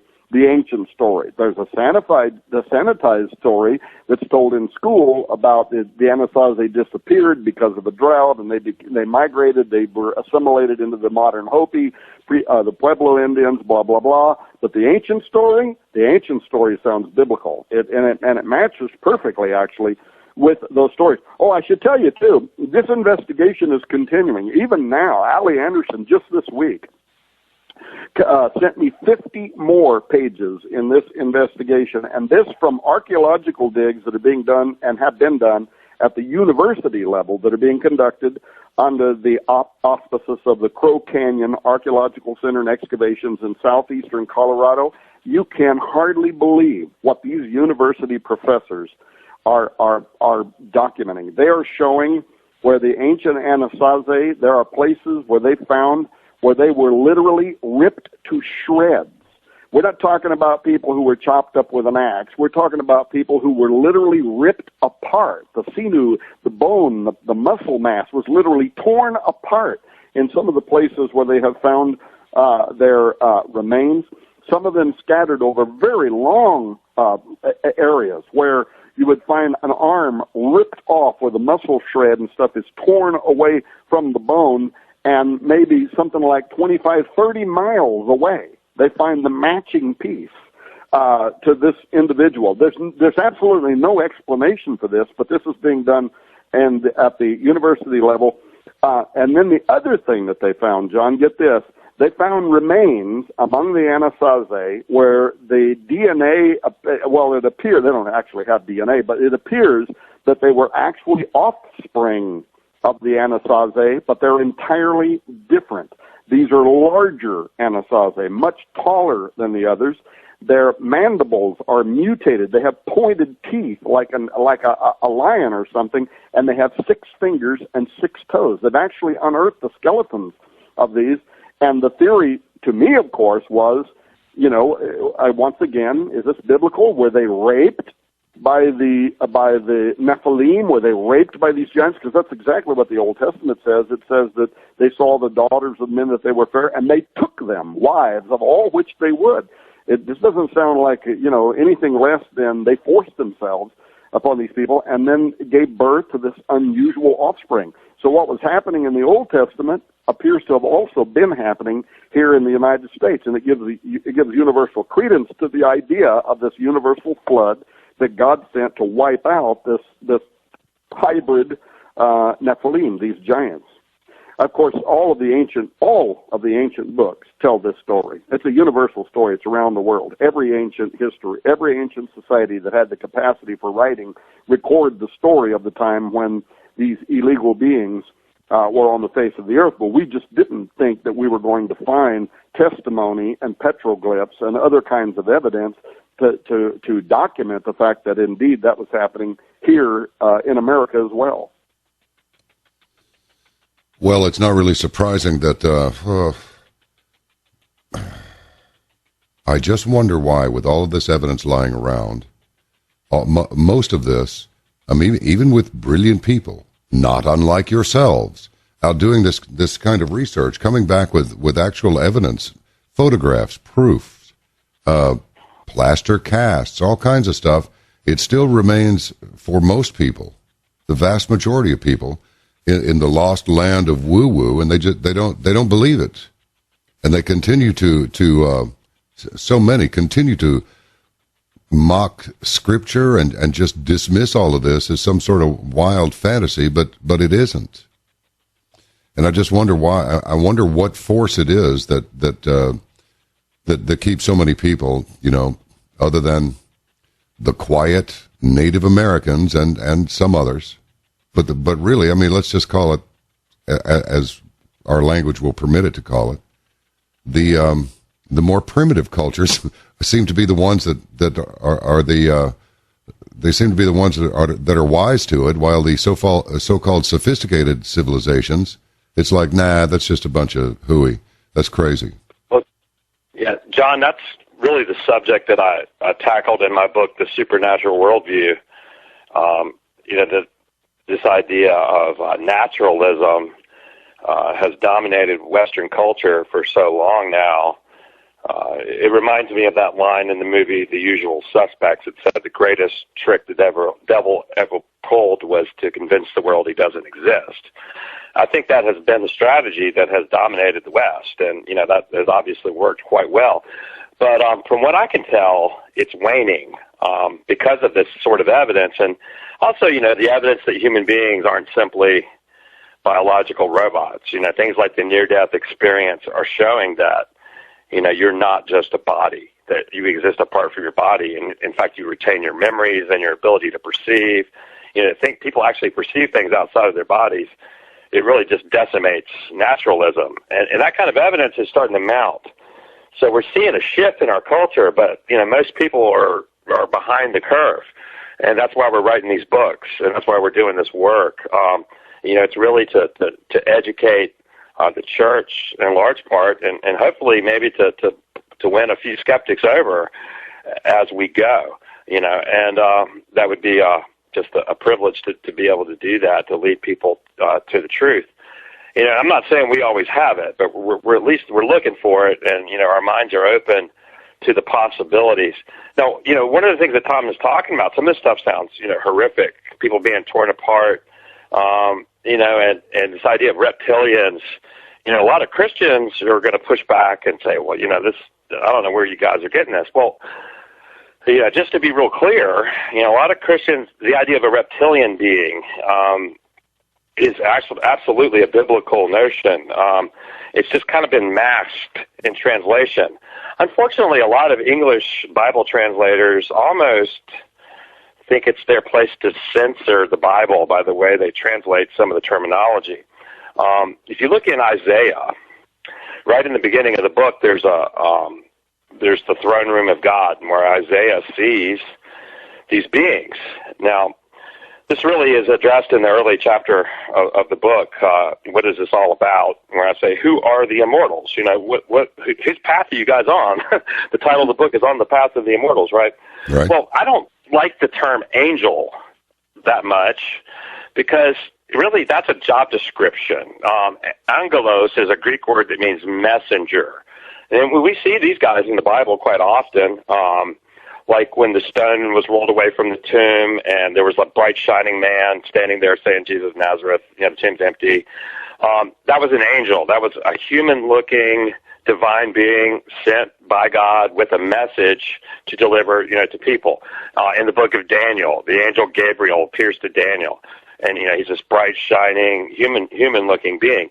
But those aren't the only kinds of beings or entities that we see, described in Scripture, and nowhere did God promise us that he has described every sort of being he ever created either. So there could be all kinds of them that we're not even aware of.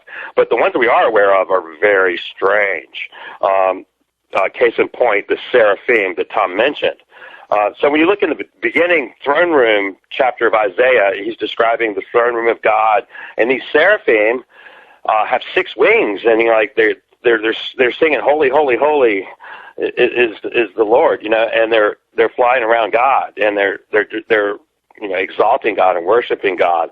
But they are absolutely reptilian beings. The word seraphim means a reptilian being, and it's really interesting that when you get later in the book of Isaiah, a dozen or so chapters further, the same Hebrew term, seraphim, is used in the context of a fallen seraphim, one that is not singing holy, holy, holy, but who is, on the earth.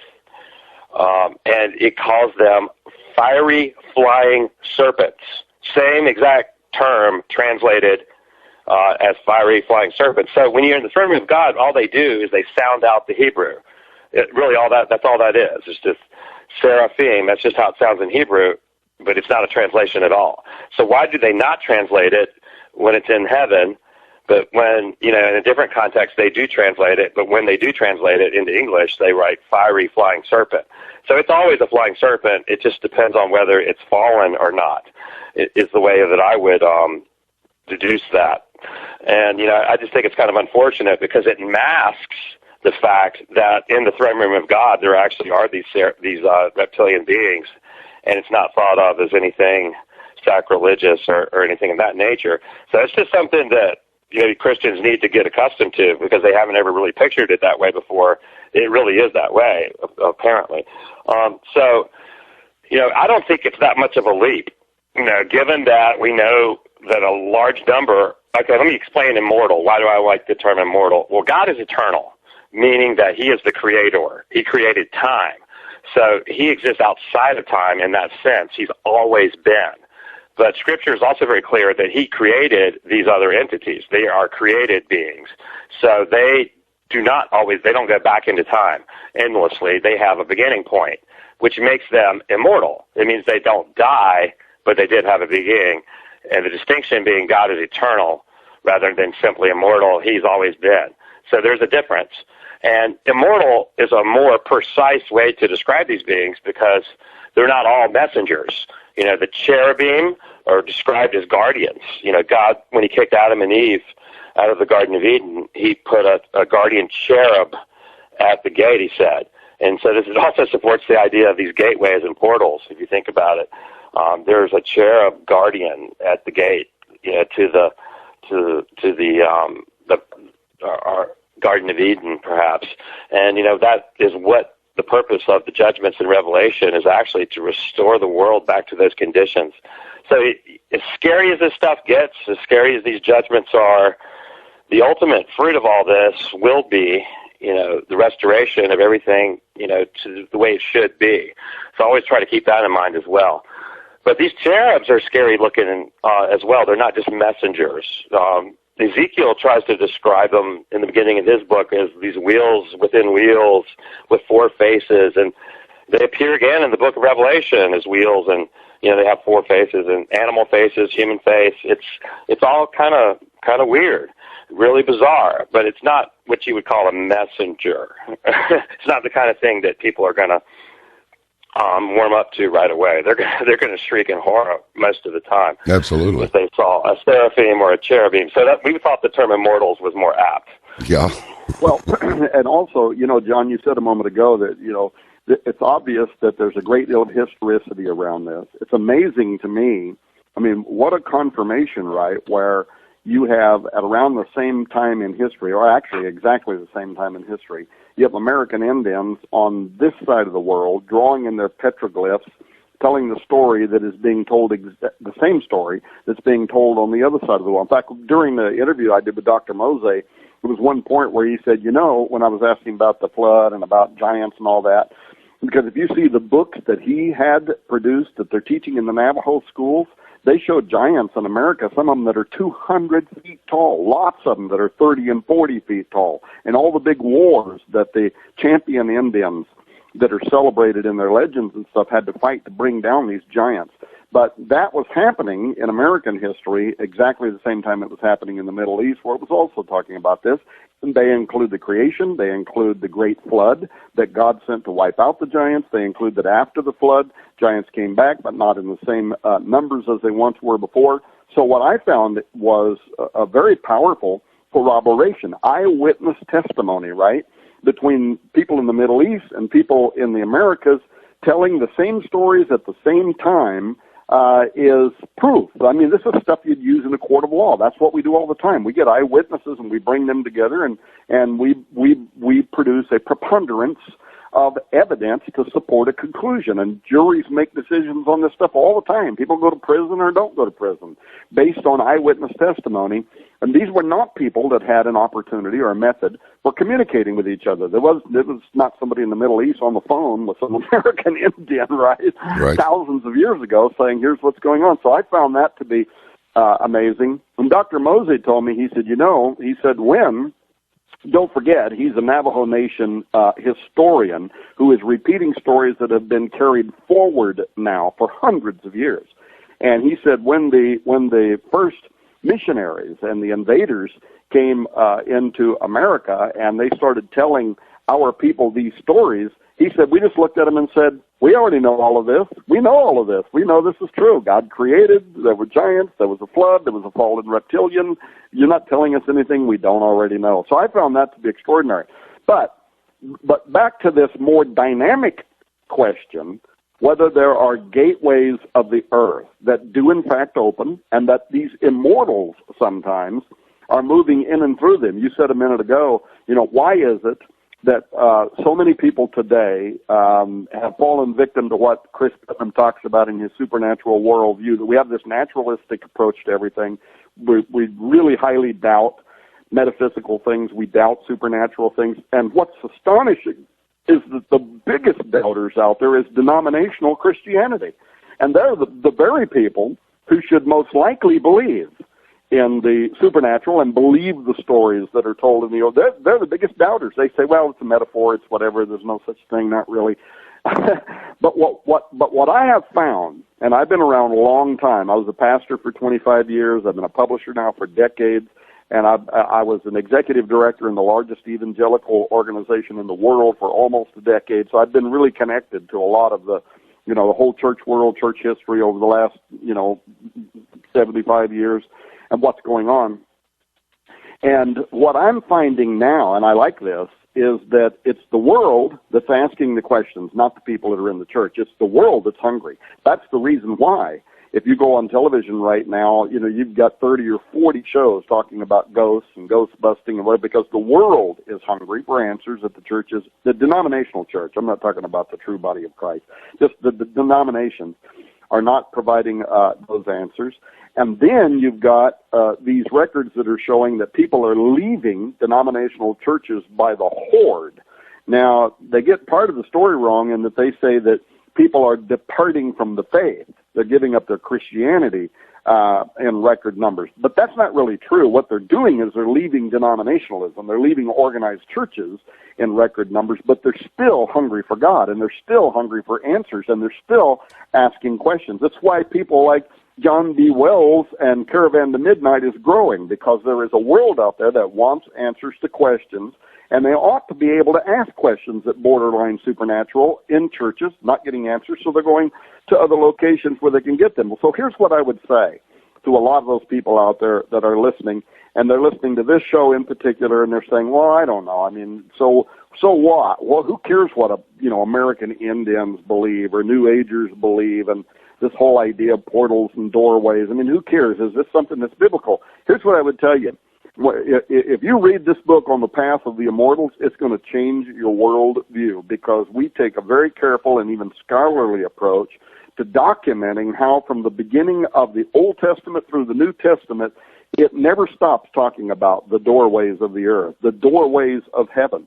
And also, note this, that the Bible supports the idea of these mountainous locations being doorways, where supernatural beings enter into and exit this reality. Recall how Moses, if he's going to talk to God, where does he got to go? He's got to go to the top of Mount Sinai, and there he will converse with God. When Jesus returns, what does it say? His feet will touch the top of the Mount of Olives, and from there he will descend down into the earth. What does the book of Enoch say? That in the days of Jared, these 200 powerful watchers did what? They came through a doorway on the top of Mount Hermon, and from there they descend down into the Valley of the Plains, and they begin their illegal activity of genetically modifying humans and animals. But be that what it is, years later, they're at the base of Mount Hermon. The Greeks, in commemoration of that, they put these magical doorways. They build magical doorways into the side of the mountain. They put the god Pan, the demonic horned demon god Pan, they put him there in the side of the mountain. But Jesus, that's exactly where Jesus is standing in Caesarea Philippi when he says to his disciples, the gates of hell shall not prevail against my church. And then he goes on to describe how Jonah, as Jonah was in the belly of the earth for 3 days and 3 nights. So you read the story of Jonah. What does it say about Jonah? He's swallowed by a great fish, and then what happens? It says he goes down into the bottom of the sea, and in the Hebrew here it says to a place called Barabach, which literally means a city of gateways. So he goes to a city of gateways, and he goes through a gate in the bottom of the sea, and where does he wind up? He winds up in Sheol Hades. And there's no doubt where he was, because he said God delivered him out of hell, which is the Hebrew Sheol Hades. Jesus says, as Jonah was in the belly of the earth, he's going to go there too. His death, burial, and resurrection, what happens? he comes back up out of the earth, and he's got keys in his hand. So now, excuse me, we know not only are there gateways of the earth, but there are keys that will open them. And then I'm going to keep coughing, so I'll let somebody else talk for a moment, and I'll keep up. Give me a clarification here, Chris, while Tom clears his throat. Well, is there a difference between Hades and hell? I thought they were the same thing for a while, but then recently I heard that Hades is like a holding tank or something, but I thought that was purgatory. So, yeah, that's right. Okay, Hades is a temporary holding area. Okay. And it's really clear, and I'll describe to you why. If you remember, Jesus tells a parable of Lazarus and the rich man, and they go to separate places. One is in Abraham's bosom, the other one is in Hades. And what you find is really the underworld. In the Hebrew Bible, in the Old Testament, it's called Sheol, or the pit. It's really the underworld. It was actually divided into two sections, and everybody went there in the Old Testament paradigm. Nobody went to heaven in the Old Testament except Elijah and Enoch, perhaps, would be the two exceptions. But yeah, Hades, the land of the underworld, the land of the dead, was divided into two sections. One would be good, where the good people went, kind of Abraham's bosom or perhaps paradise.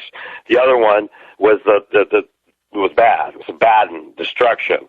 Now, interestingly, the way that it's really presented in the New Testament is when Jesus goes into the tomb, is that he descends into Hades during that 3 days when he's dead. And he actually preaches to the fallen angels in chains down in the lowest pit of Hades. It's called Tartarus in Greek. And it even says this, and Peter writes about this, that he descends to Tartarus and preaches to these angels in chains. And then he leads the Old Testament saints, those who are God's people, from the good part of Hades free to heaven. And that's really what is supported by the New Testament documents. So, and then we see in the book of Revelation, much later, at Jesus' return, okay, when Jesus returns to rule literally from the earth, he does that for 1,000 years. And after that is over, it says that he throws Hades into the lake of fire, which is really what we consider hell proper, the lake of fire. And that's the eternal place of hell. Now, so Hades gets destroyed. Hades is thrown into the lake of fire. For that to happen, they can't really be the same place. You can't throw hell into hell. That doesn't even make sense. So for that reason, we have to consider Hades as a temporary holding area until the final judgment.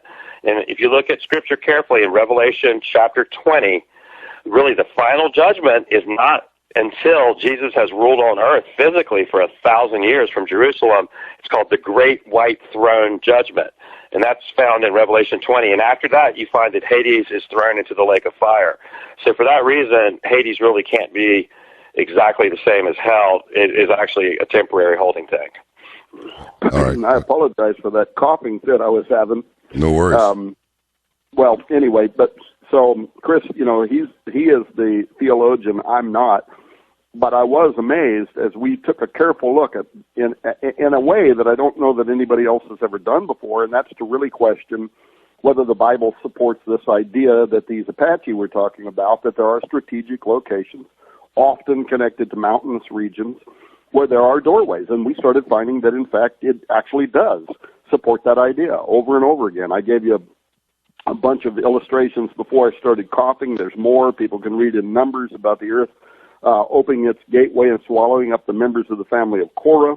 Genesis 28, where Jacob sees angels ascending and descending from the earth. And it scares him so much that when he wakes up in that vision, he takes oil and has the entire place dedicated.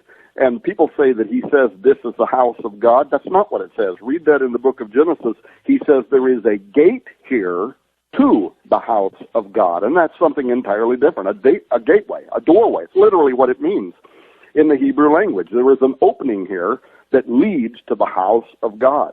You can go on and on. Genesis 10:8, Cush begets Nimrod. Nimrod begins to become a giant, according to the Septuagint version. He begins to become a mighty on the face of the earth. As soon as he starts becoming a mighty, what does he do? He goes to the plains of Shinar to build a tower. This is the infamous Tower of Babel But what was the purpose behind it? Just to build a big tower? They tell you what the purpose was. We will build a tower whose top will reach into Shamayim, the dwelling place of God, the dwelling place of the watcher angels, and it's God himself who says they will accomplish exactly what they have imagined to do. They will build a tower whose top will penetrate, will reach into, it'll provide a gateway to the dwelling place of the watcher angel. So anyway, we go through the Bible and carefully examine Old and New Testaments and find out that there really is honestly good support from a biblical exegetical point of view. Guys like Chris Putnam that carefully analyze this kind of stuff would say, yeah, I mean, this is absolutely a biblical notion that there are these sacred locations, or whatever you want to call them, strategic places on the earth where there are doorways. They can open. And through those doorways, things, of course, will come. Now, of course, the second thing that we write a great deal about in our book is the fact that there's something you were kind of referring to a minute ago, John, and that is the fact that the earth is kind of a holding tank, and it is.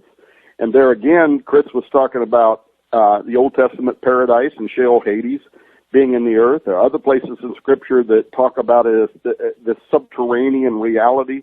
The book of Revelation, chapter 9, talks about the four angels that are bound in the great river Euphrates.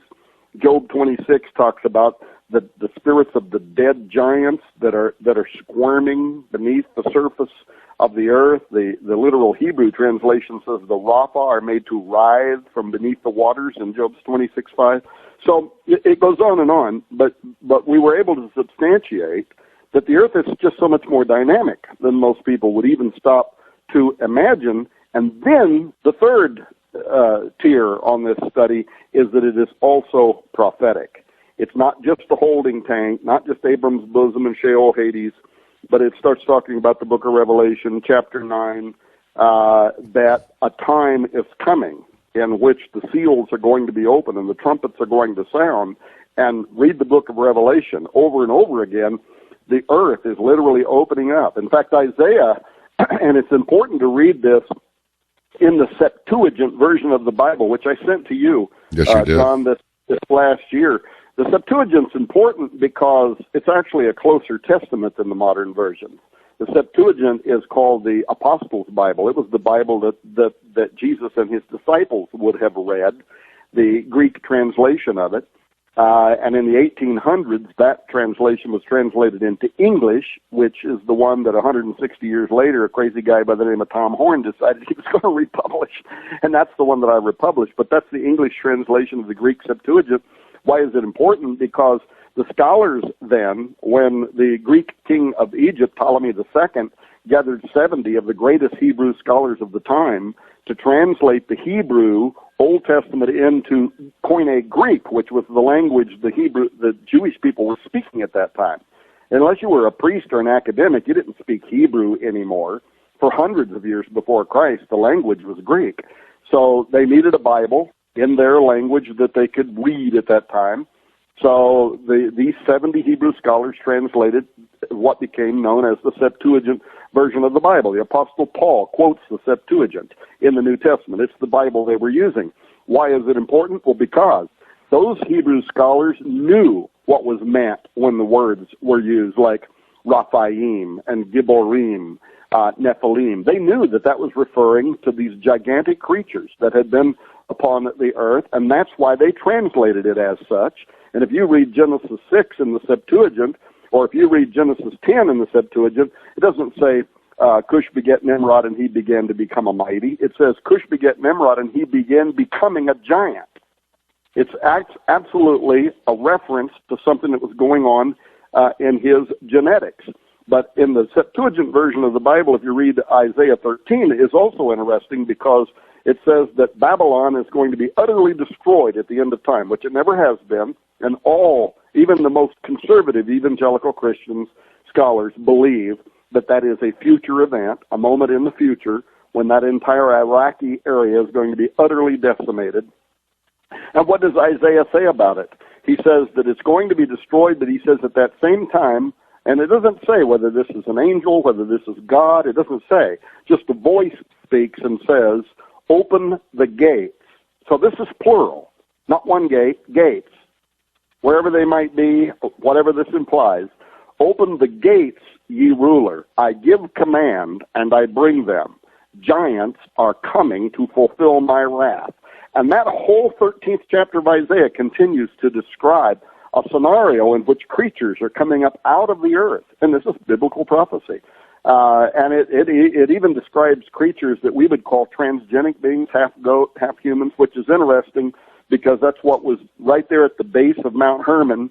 The Pan demon is part goat, part human, that's connected to the gateways there of Mount Hermon where the Watchers first came through. That's the same creatures that Isaiah goes on to describe as coming up out of the earth and inhabiting that same entire area of Iraq, Iran, ancient Babylon, ancient Medo-Persia. So this is part of prophecy. So it's astonishing to me that we have all these people out there right now talking about prophecy, and I'm glad that they are. I'm glad that some of the biggest New York Times best-selling books right now have to do with biblical prophecy and what's going on, but nobody anywhere until we published On the Path of the Immortals is saying, oh, and by the way, here's something really important you need to know about, because the Bible says that there are gateways, and behind them are immortals, and they are absolutely connected to what is going to happen in terms of judgment on the earth, and you need to know whose side you're on. You want to make sure when those gates start opening that it's God saying you don't touch those that have the seal of God on them. You want to know whose side you're on, and you're probably going to want to know pretty soon. Let me ask you something, fellas. What was that last little bit, Tom? Just that last little sentence fragment. I stepped on you. He was talking about the importance of knowing which side you're on. Right. And it might be sooner than you think. Exactly. Now, and that leads into a question that may seem a little bit obtuse. This may not be your thing, but I know you are thinking, man, you must have considered this. Where's the military in all of this? Surely they know about these things. Surely the security services know about these things. And then we have this big exercise. And it's beginning to, I am not prepared to, get up on the wall and start blowing the horn right now, but I got the horn handy. Right. And I'm just wondering, do you, and I know you probably put a slash between them, don't know this, but do you suspect that the military knows about this and they're going, listen, what we present to the public is one thing, what we talk about that can be repeated is one thing, but what we know for a fact is we're looking at something that we're not going to be able to do anything about whatsoever. We'll be doing good to keep order when this hits the fan, and it's going to hit the fan. I mean, that seems to me to be... I suspect that's stuff. I think it's a distinct possibility. Yeah. John, it is rather spooky. I mean, somebody who keeps his ear to the ground on the UFO question, I follow what books are being published and what the ufologists are talking about and what's popular. And, there's been several recent discussions about the fact that UFOs seem to be able to fly over our nuclear facilities and take control of them, which I find chilling. They shut down missile silos and then reactivated them. And, we have high-ranking eyewitnesses who were in the facility who saw this happen. That I find just chilling because, if they can shut them down and start them back up and do all that sorts of things, they could probably start a nuclear war if they wanted to. Sure. And, that could wipe out the human race. Or it also could plunge us into the end times in a way that no one really saw coming. That is absolutely chilling to consider as a possibility. But when you read, high-ranking military officials of the United States government saying, I was in a top-secret underground nuclear launch facility, a UFO flew over and shut down all of our computers, and we had no power over it. This is the kind of stuff that's being published. So, of course, they know something is up. Are they in contact with it? Maybe some of them are. Maybe we don't know. Maybe they have some kind of deal. Maybe there's some sort of Faustian bargain going on that, the citizens aren't aware of. And, of course, the conspiracy world is full of, claims that the elite are silently moving into underground bunkers. Some of those old nuclear silos are now turning into condominiums to protect people from what's coming. And there's plenty of information about that, the whole prepping movement. But it does seem to be a lot of wealthy people seem to know something the rest of the world doesn't, and are positioning themselves to survive it in underground bunkers. That perhaps speaks for itself. I don't have any inside information with the military. Now, some of our friends do, and they claim that they do know about all this, and maybe Tom can speak to that better than I. Well, yeah, I mean, here's the thing. I can't yet talk about it publicly, but I will be pretty soon, 2-3 months from now. I mean, I'm publishing a work that's right now, it's absolutely top secret. It's being written by a guy he works at the Pentagon. He's active Army intelligence. And people are going to learn how intelligence at the Pentagon, the Department of Defense, whatever, it's compartmentalized, and it's important that they do that. So you might be talking to one guy who may be saying, no, there's absolutely nothing to it. And it's because he's not in the compartment that actually deals with that kind of intelligence. He doesn't know what he's talking about. He's just been given the line that he's supposed to repeat in the media. The loop, yeah, dear. But listen, John. There was a question back when I was doing some other research a couple of years ago, several years ago now. There was a question in my mind about why the U.S. government went into the second Iraq War. And I happened to be on Coast to Coast AM. This whole question came up. Did the U.S. government go into Iraq because they wanted to recover something that, the leadership in Iraq had dug up out of the ground? And so at first, this whole idea that the United States might have invited Iraq to capture something actually related to portals, doorways, stargates that Saddam Hussein had uncovered during his reconstruction of ancient Babylon, just sounded really too strange to be true. It sounded like it belonged in an Indiana Jones movie, but there's no reality to it. And so I recall, I was on Coast to Coast, George Norrie was interviewing me, we were talking about the Gulf War, and this question came up of why George W. Bush had been so stubbornly resolved to take the United States into Iraq, Babylon, even though there was no good intelligence really saying that Iraq had been connected to the attack on the United States September 11, 2001, but they went there for some other reason. So we're having this program, and I'm making these different points. I'm saying, well, there's some people believe that the invasion of Iraq had to do with creating a strategic placement of U.S. military resources against what some of our war colleges here in the United States saw as a growing threat from Islamic radicals, which, of course, we are seeing today. Others that say we went into Iraq, it's an effort to seize and maintain control of the oil reserves. Others are saying we went into Iraq because 9/11 was really just a convenient orchestrated event, a false flag, in other words, that would allow the Bush administration to extend this global domination project. But then I said this, there are those who believe that biblical sites in Babylon, which were uncovered during Saddam Hussein's reconstruction of the ancient city, may have possessed something that the U.S. administration wanted so badly that they actually orchestrated a war as a cover so they could go there and capture whatever this was. So, this is really fanciful, right? So we finished the program. As you know, because you used to be, a host over there all the time on Coast to Coast. I'm glad you're doing what you're doing now. I like it better, but you were over there. Me too. And it's 3 or 4 o'clock in the morning, right, my time. And I get off the phone, and I'm shutting down everything, and but I'm sitting here in front of my computer. All of a sudden, an email pops up on my computer, and it is allegedly from the curator of the National Museum of Iraq, the Baghdad Museum, which has so many relics from Babylonian, Mesopotamian civilization. They had been listening to the radio show, and this person, in the email, they're claiming that the last idea that I had proposed, that the U.S. military actually created a war because of something they wanted so bad that Saddam Hussein had dug up, that they went there to get it. And they wanted me to know that the U.S. indeed had. Now, it might have only been one reason of many, but they indeed had went there to uncover something that Saddam Hussein had uncovered. So this emailer, they give me this temporary password to the Baghdad Museum's digital back door so that I could see proof. So the first thing I did was, I don't use their email. What I do is I went just to Google or Yahoo, and I looked up the Baghdad Museum, and I went to the official website. I wouldn't use the link they gave me because I'm trying to vet whether this is real or not, right? Or just some kind of a joke.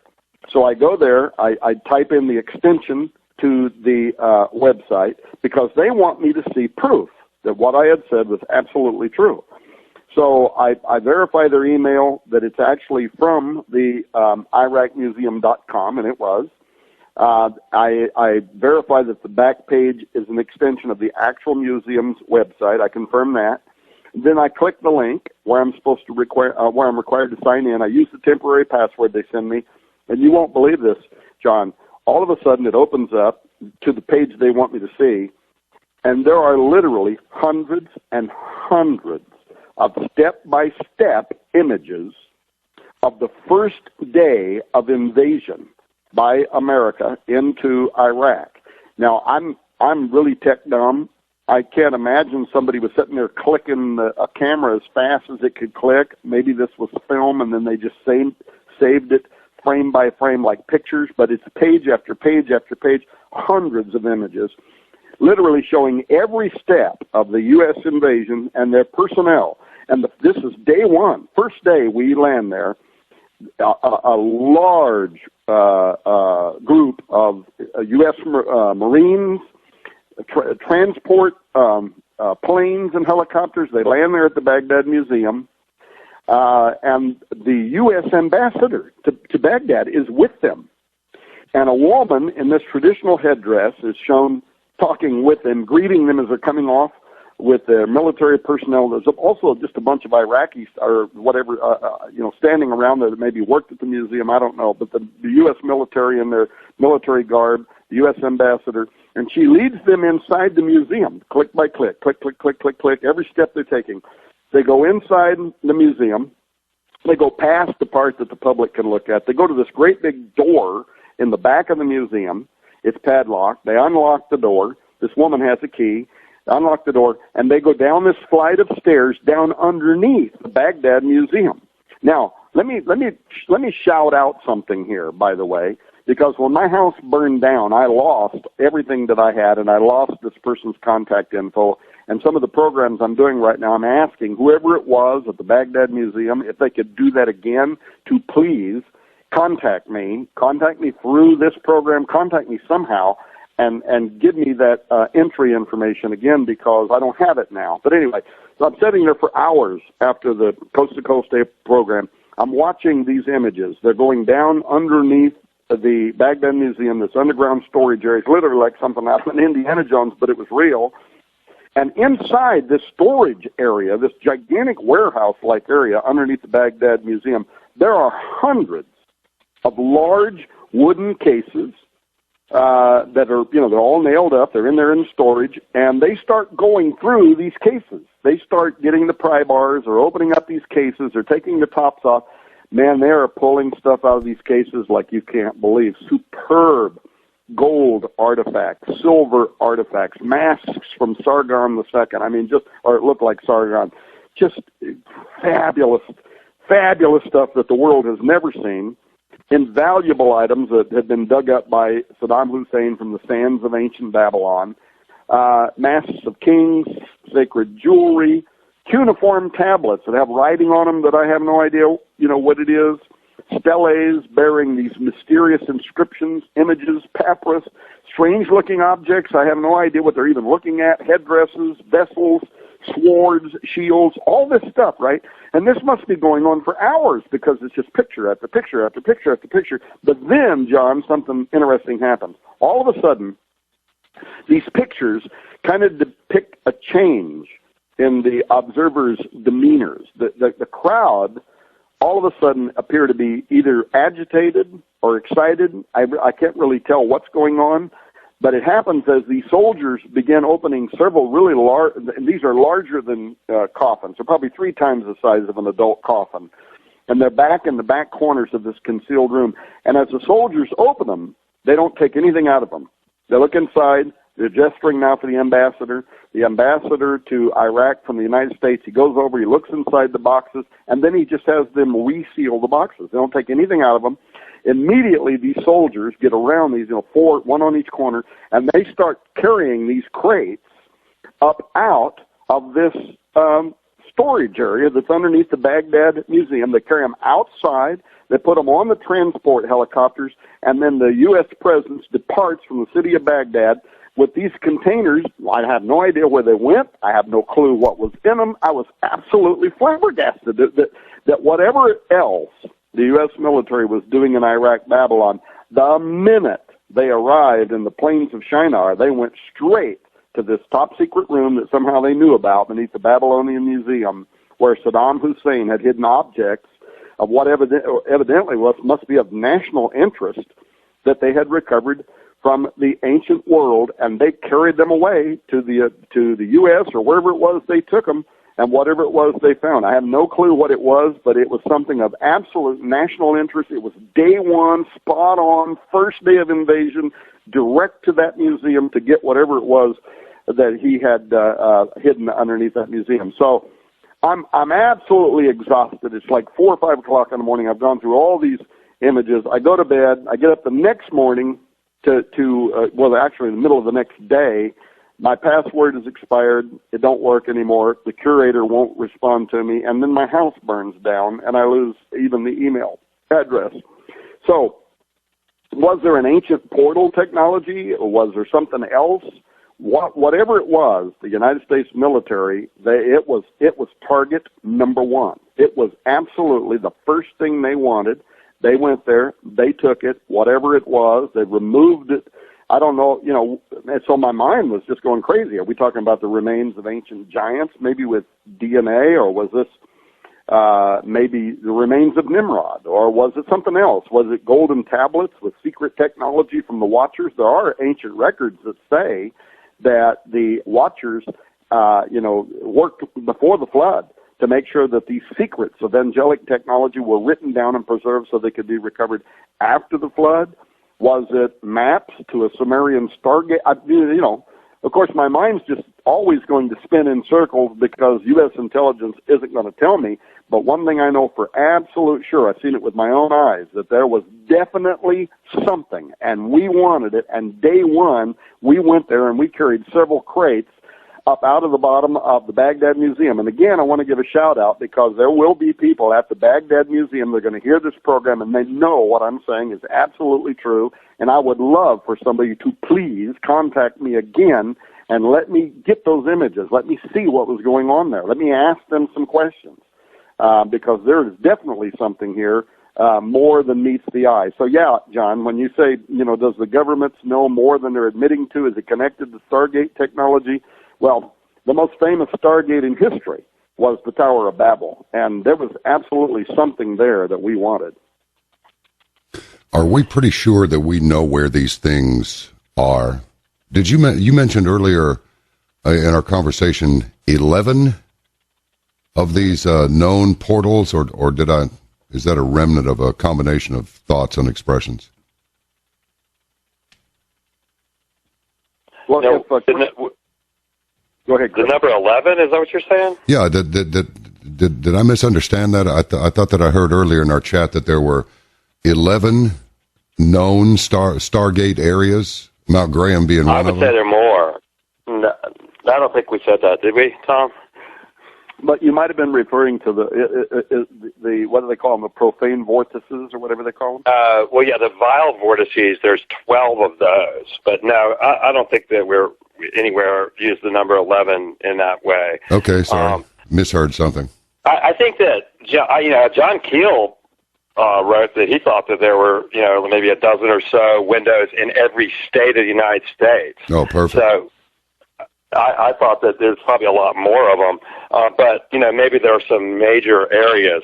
And, like, in regard to that, a ufologist named Ivan Sanderson, he wrote quite prolifically during the 70s and 80s in the UFO arena as an author. He wrote a lot about underwater UFOs and things of that nature, but he was the first to propose the vile vortices or the vile vortexes. Vortice is just a plural of vortex, which included the Bermuda Triangle, where he found, these geographic areas, roughly triangular shaped, sometimes not really, but they absolutely correspond in a pattern around the Earth, just north of the equator and just south of the equator in two bands. And then he also counted the North Pole and the South Pole. So you have 10 of them around the Earth, around the equator in these triangle formations, and then the North Pole and the South Pole. And those, he called those the 12 vowel vortices, and those would be like the 12 main portal areas where you have stuff like the Bermuda Triangle going on. It's really interesting that, in studying that idea, and, there's so much evidence for the Bermuda Triangle. And then on the other side of the world, you have what they call the Devil's Sea. It's over there in Asia, off the coast of Japan somewhere. It's just very similar, and their government has even marked it as a danger area, just like the Bermuda Triangle is known, sailors on this side of the world. But there's other areas that have similar phenomena going on. It's not as widely reported because some of those areas are not widely navigated. There's wilderness areas or they're just off the beaten path altogether. But there are strange phenomena reported in all those areas. But the Book of Enoch actually discussed 12 portals as well, way back, in the hundreds BC era at the least. They had the same idea of 12 major portal areas. And so we kind of remarked on that correspondence in our book and discussed it somewhat. But it seems to me that, those might be some kind of permanent fixtures as far as the Bermuda Triangle in these vile vortices that we're talking about. But there's other smaller portal areas that seem to perhaps come and go, to open up and serve a purpose for a particular period and then close back up. And, a prime example of that would be what happened in Point Pleasant, West Virginia with the Mothman case. As I said, all this weird stuff started happening for a couple of years. There was like a spike in UFO reports. People were seeing these weird birds. The Mothman was appearing here and there. And then, there was this tragic bridge collapse, and then after that it all seems to have stopped or moved to a different place perhaps. And we discussed several areas. They're all over the United States that are known for portal areas. And, of course, one is the Sedona area that we went to. But they're ubiquitous. There are lots of literature that describe different areas. And so I go through at least a dozen or so of those in the opening chapter of the book and describe them. So the readers will be familiar with what we're talking about. It's really not such a foreign concept after all. If you think about it, what we're talking about here, it's really something that most of us learned in kindergarten. We learned about, Alice in Wonderland and the Wizard of Oz, and the idea that you somehow are transported to some kind of fantastic land that is not like what you're used to. C.S. Lewis used it in The Lion, the Witch, and the Wardrobe. The portal was the wardrobe, where you went to Narnia. So these ideas have always been in our minds, and everyone's aware of them. It's like, do we believe they're real? And do our religious traditions actually support them? And we're saying, yeah, they do, in perhaps ways people haven't considered. Now, when you think about when we're talking about all this popular lore about these portal areas, that people seem to see Bigfoot there, they see UFOs there, they see strange creatures there. Now, what Tom is talking about in Babylon, Iraq, he mentioned earlier also the Septuagint version of Isaiah chapter 13. Beginning, it's really a chapter about the day of the Lord. It's about the end times, and it's about the coming judgment. But it says, open the gates, giants are coming to execute my wrath. Now, if you read through the rest of the chapter, it has all sorts of mythic beings. It depends on what kind of translation you read, but in most English translations of the Septuagint, you'll find mentions of the donkey centaur, or we're really talking about a half-donkey, half-man hybrid like Pan. It's right there in the Bible. And and it's associated with this portal area, and there's a lot of other beings that are there. It depends on what translation you read, but a lot of people try to translate them to be various animals. But when you really look at the underlying Hebrew text, they really aren't animals at all. But many of them are demons and hybrid creatures that are not normal at all. So it really depends on your translation. You really have to dig in. But Isaiah 13 really does speak about a gate opening and all these weird creatures coming through, including giants, and at the end times. And that's absolutely in the Septuagint version. It's not something that we're making up.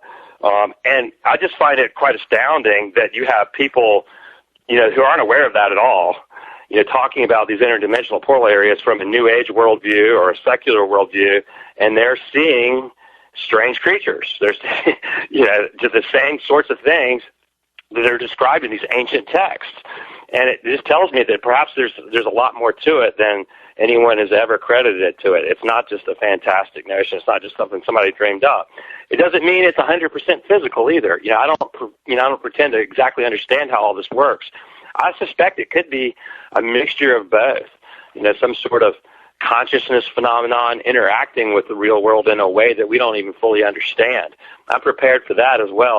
I don't really, pretend to have my finger on exactly what's going on, but I know that something is going on that's more than what we're being told.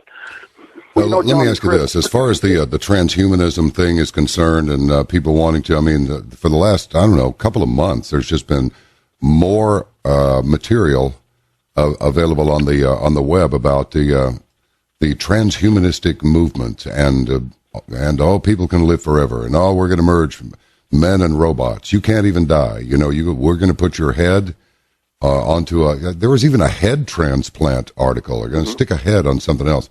Does the Bible say anything to the effect that, these guys are going to try this, but it's not going to work out for them?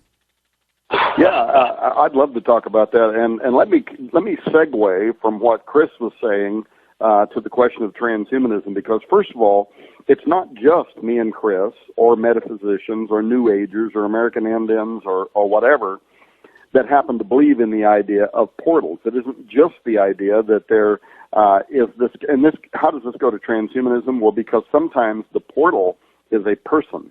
When you think about what the Watchers in the Old Testament did, it says they wanted to leave their plane of existence. Peter and Jude both quote the book of Enoch in the New Testament, in which they talk about these angels who wanted to leave their plane of existence, their fixed habitation.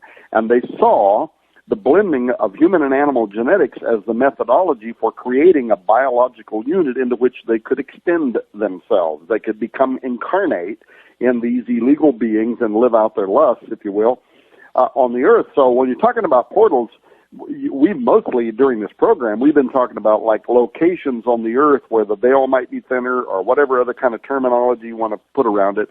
But it's a place where history and sometimes scripture say things move in and out of this reality or are going to in the fulfillment of biblical prophecy.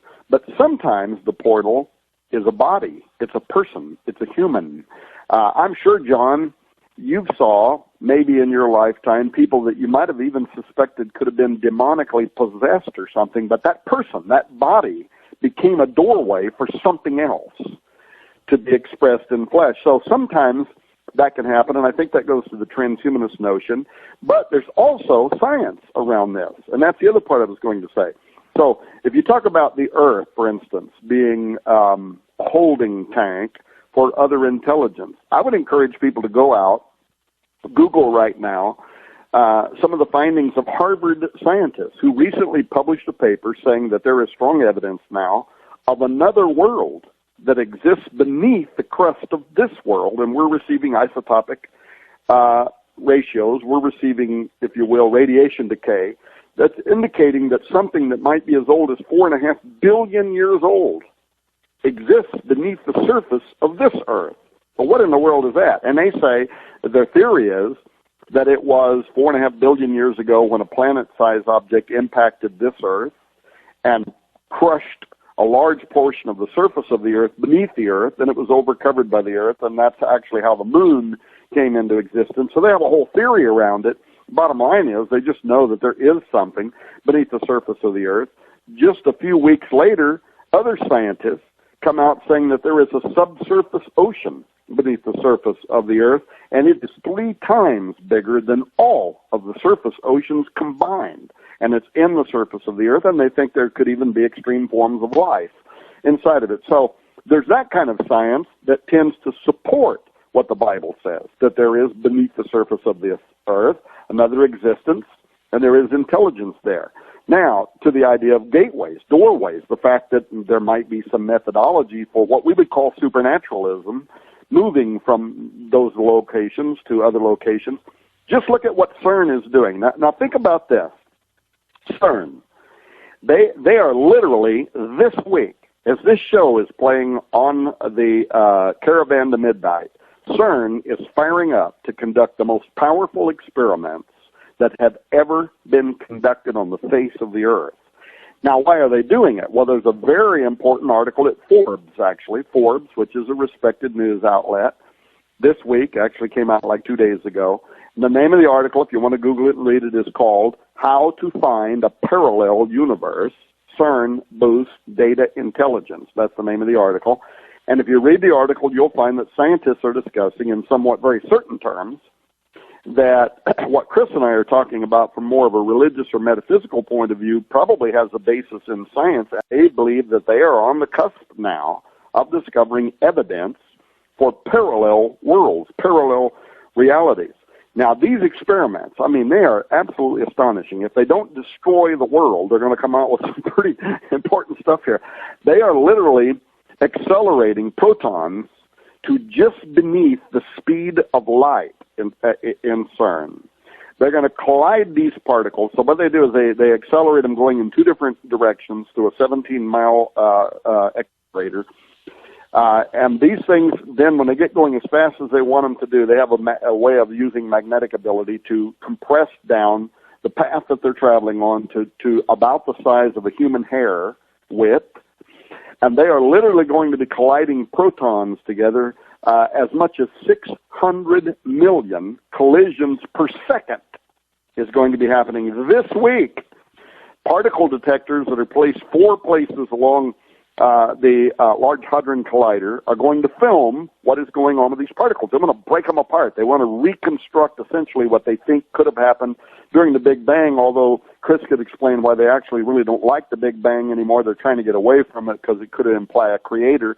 But in any case, they want to get back to that moment. They want to create miniature black holes. Why? Well, they're looking for things. They want to break these particles apart. They're particle physicists. They want to understand the nature of creation. They're looking for things like quarks. They're looking for things like gluon, which, man, that's a whole show all by itself because gluon is the overlaying of sound waves and plays some role in holding everything together, which is absolutely a biblical idea. God spoke. God emitted sound waves. God said, let there be. And he called forth out of nothingness into somethingness the collection of protons and neutrons and electrons and the different molecular formations to create the various densities of creation, everything from animals to trees. He spoke, that's what the Bible says. The New Testament says Jesus is the spoken word of God, the Word incarnate, and that by him all things were made and are now held together. Well, in physics and particle physics, we have a theory. We just call it gluon. We don't even know what it is. We just say it's the overlaying of sound waves that is holding everything together. Well, they're looking for that, but here's the other thing they're looking for, and this is partly what's important. There is a theoretical particle. It probably is real, and they call it graviton. It's the particle that gravity is made out of. Now, they're interested in graviton because graviton is a weak force. So you have the strong nuclear force. You have all these forces that they believe play a role in particle physics. But gravity is a weak force, and gravity, like in string theory, they say that all these other strong nuclear forces, they're tied to the Earth in some way. There's a string that attaches on one side, it goes all the way around, it's attached back to the Earth. But gravity has a closed loop. It's like in its own bubble, if you will, and it can escape from this dimension into another dimension. Now, some of the experiments that they did in CERN early on, where they were running at less power, they were running at 8 tera-electron volts, but they caught some stuff.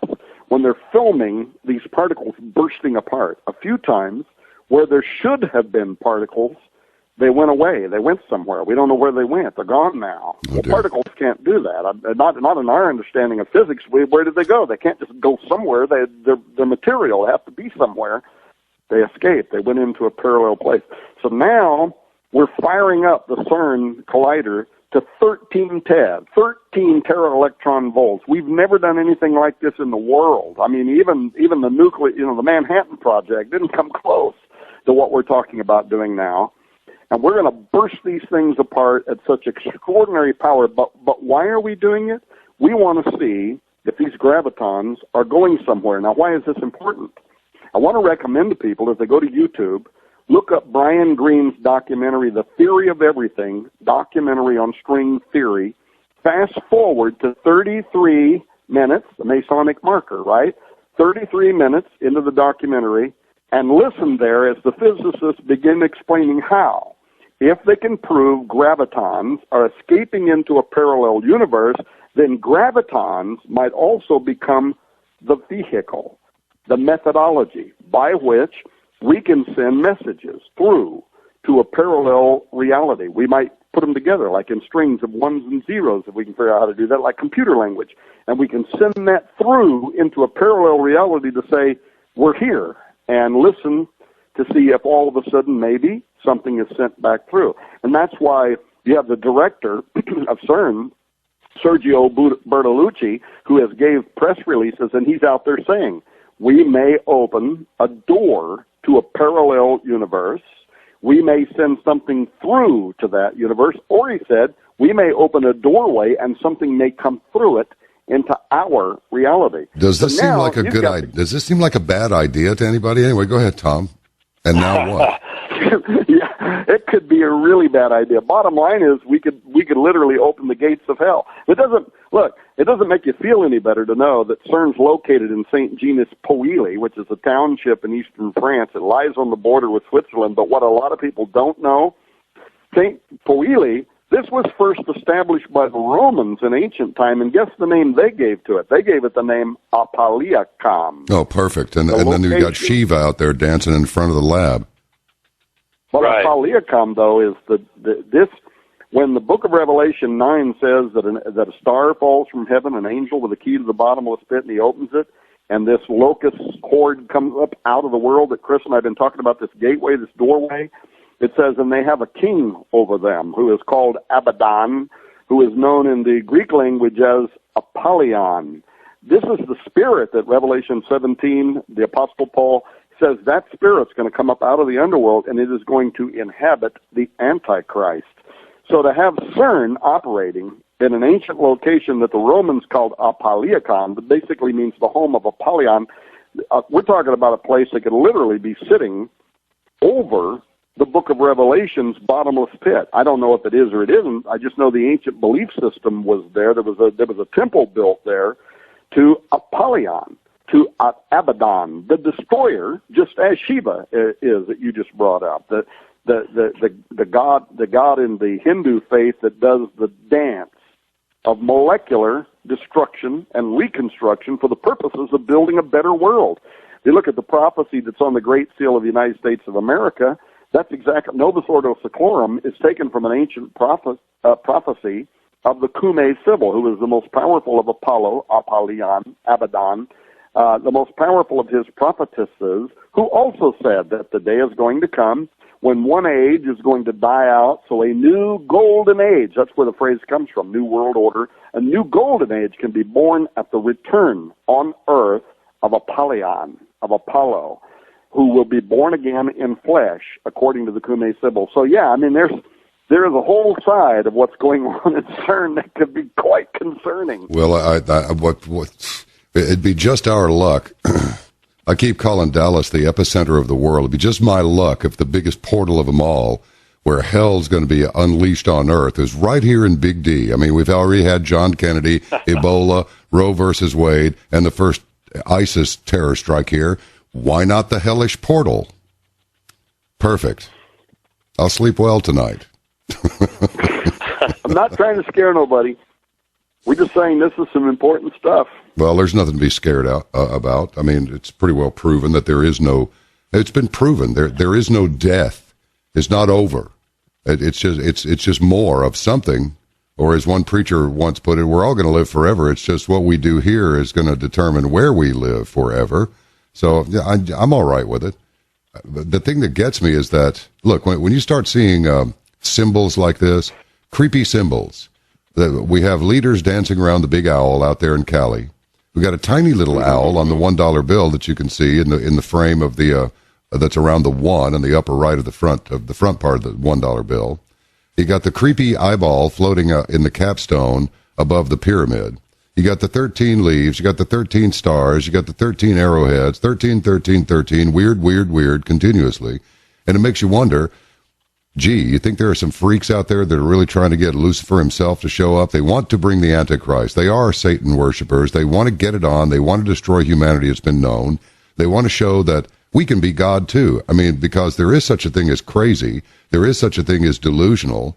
There is such a thing as sociopathically delusional. There are such things as nihilists, and I just wonder really who's got control of who's got their finger on the big bad button at Cern. I hope it's not a pathological, like demonically possessed loon, that just looks like the smartest guy in the room, but really is the most evil guy in the room, so to speak. It's a matter of some concern. Yeah, or even if they're not necessarily committed to some evil scheme, but they're being used by invisible forces. I suspect that that's the case. Yeah, I think most of those guys are just hardcore naturalists. They're scientists. They're show me the evidence type of skeptics, and they don't believe in any of this stuff.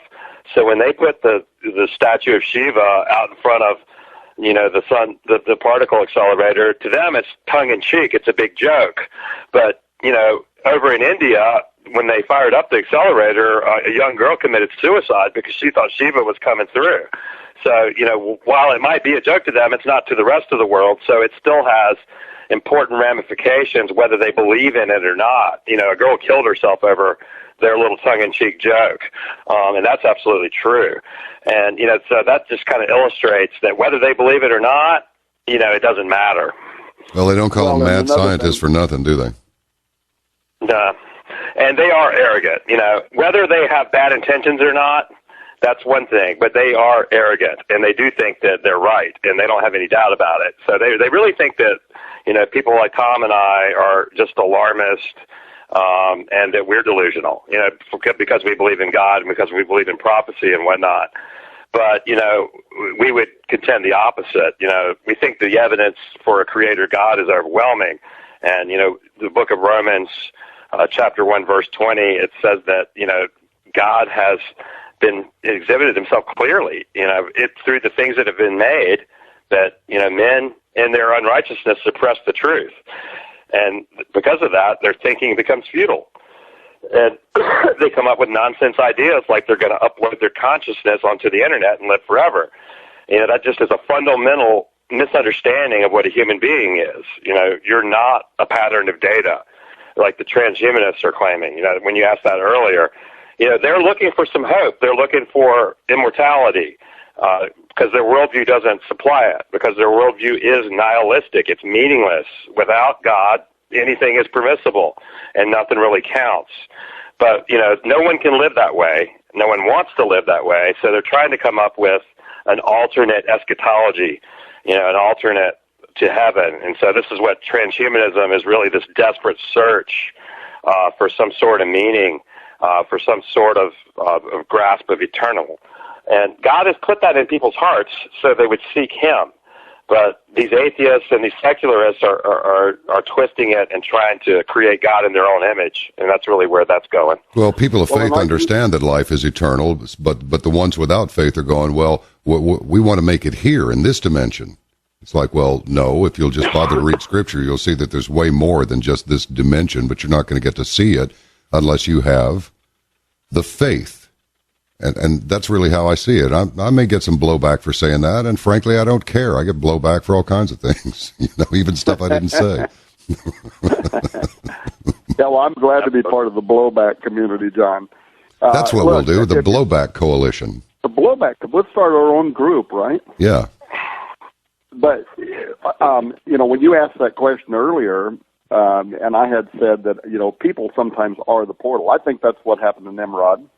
When it says, and Nimrod began to be a giant, obviously something was, in fact, actually the language in the Hebrew there is actually very interesting because it does imply that something in his genetics, something in his DNA was becoming profane, and he started becoming a giant. And if he was the offspring of the Watchers, or started becoming an offspring of the Watchers, then his eyes would have been open potentially to be able to see what Watchers can see, and that might have been how he knew where to go to build a tower whose top would reach into heaven, would know the exact location. But be that what it is, I do think that transhumanism can be seen as a repeat of the days of Noah. And when the disciples asked Jesus, his closest disciples, in Matthew 24, what will be the sign of thy coming and of the end of the age? And he gives them a whole list of things, but then he ends by saying, as it was in the days of Noah, so shall it also be in the coming of the Son of Man.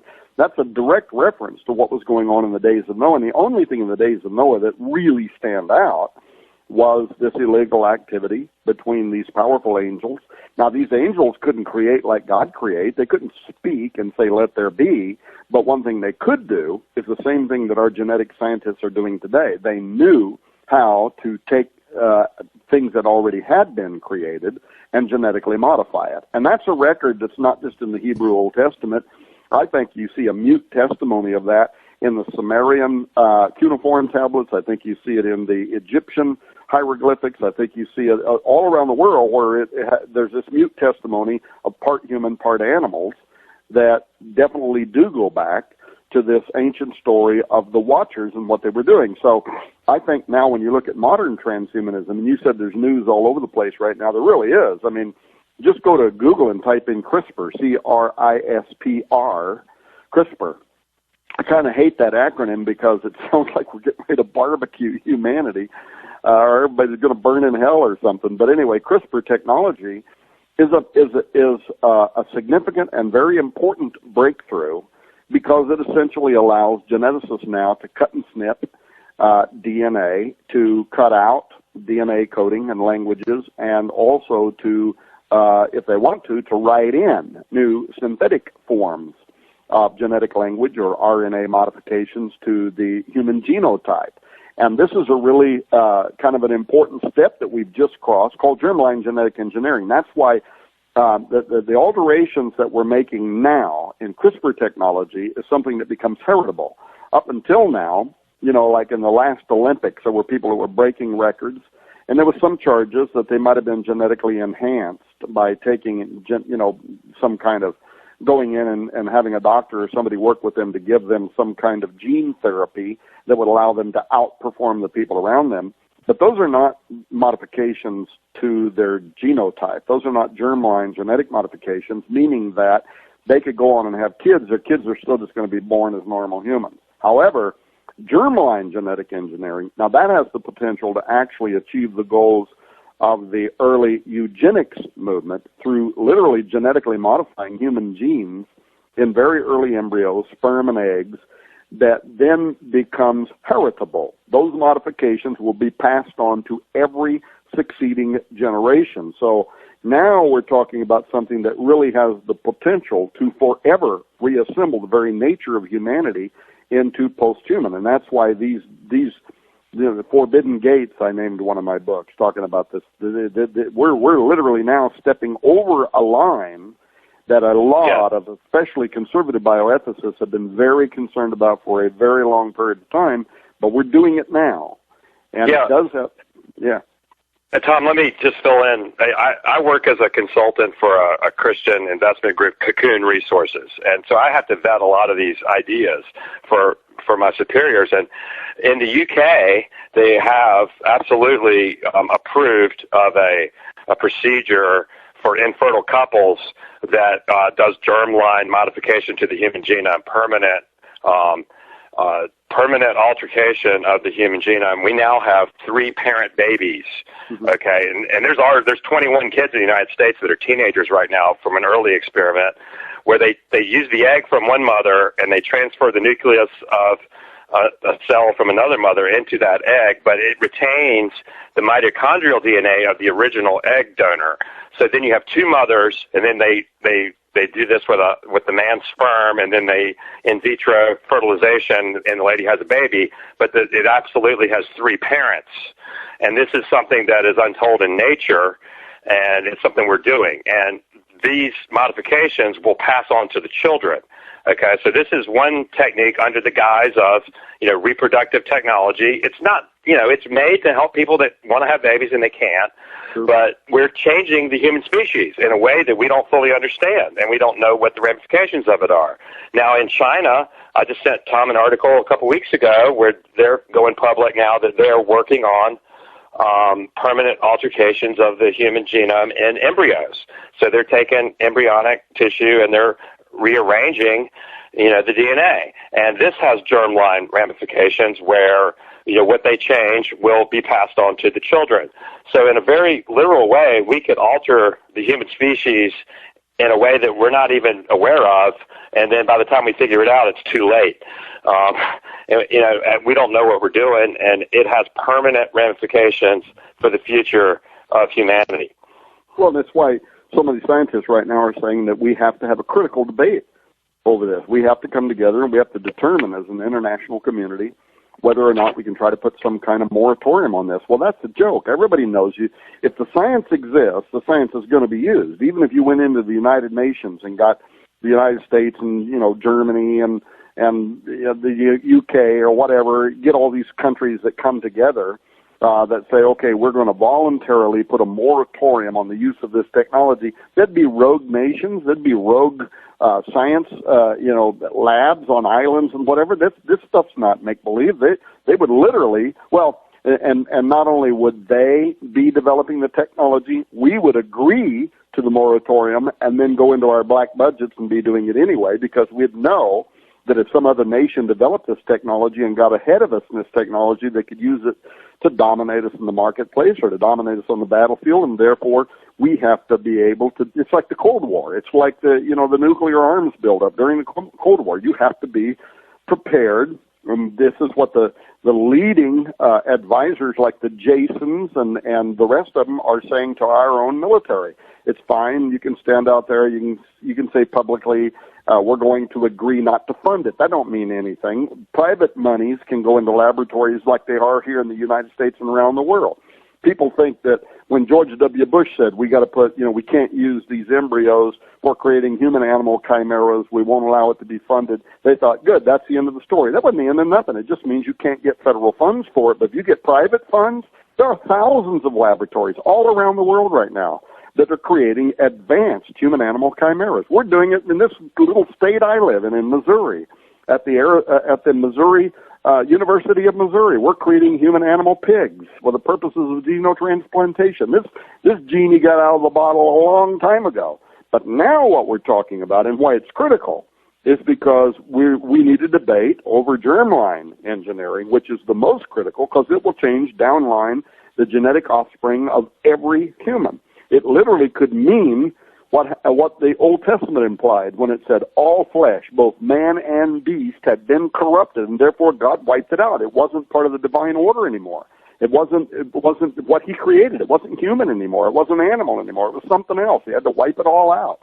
And so we're talking about literally the nature, the physical makeup of mankind being altered with no hope of reversal. And the scary thing is, not only would this permanently reshape humanity's future, there are very respected proponents of germline technology. You go out and Google Dr. Gregory Stock, people like that. These are really well known in the geneticists, what I call GRINS, technology, genetics, robotics, artificial intelligence, nanotechnology, synthetic biology, really well known philosophers and proponents and scientists that believe that this is a good thing because man now can choose to transcend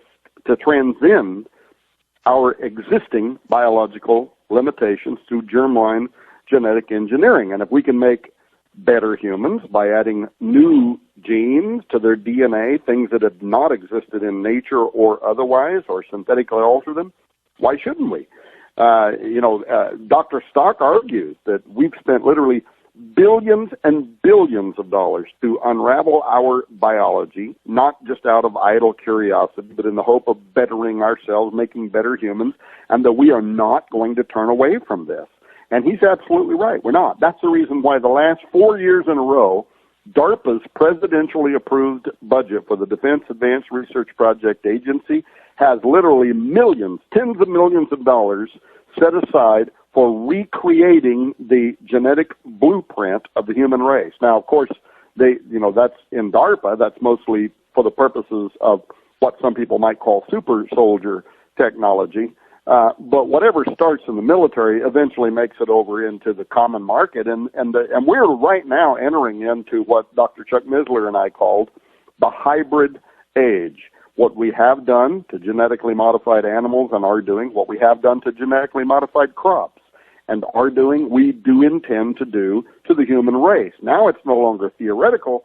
Now it's actually already started. Chris, you know that because you work for Cocoon Industries. You're seeing this happening all over the world.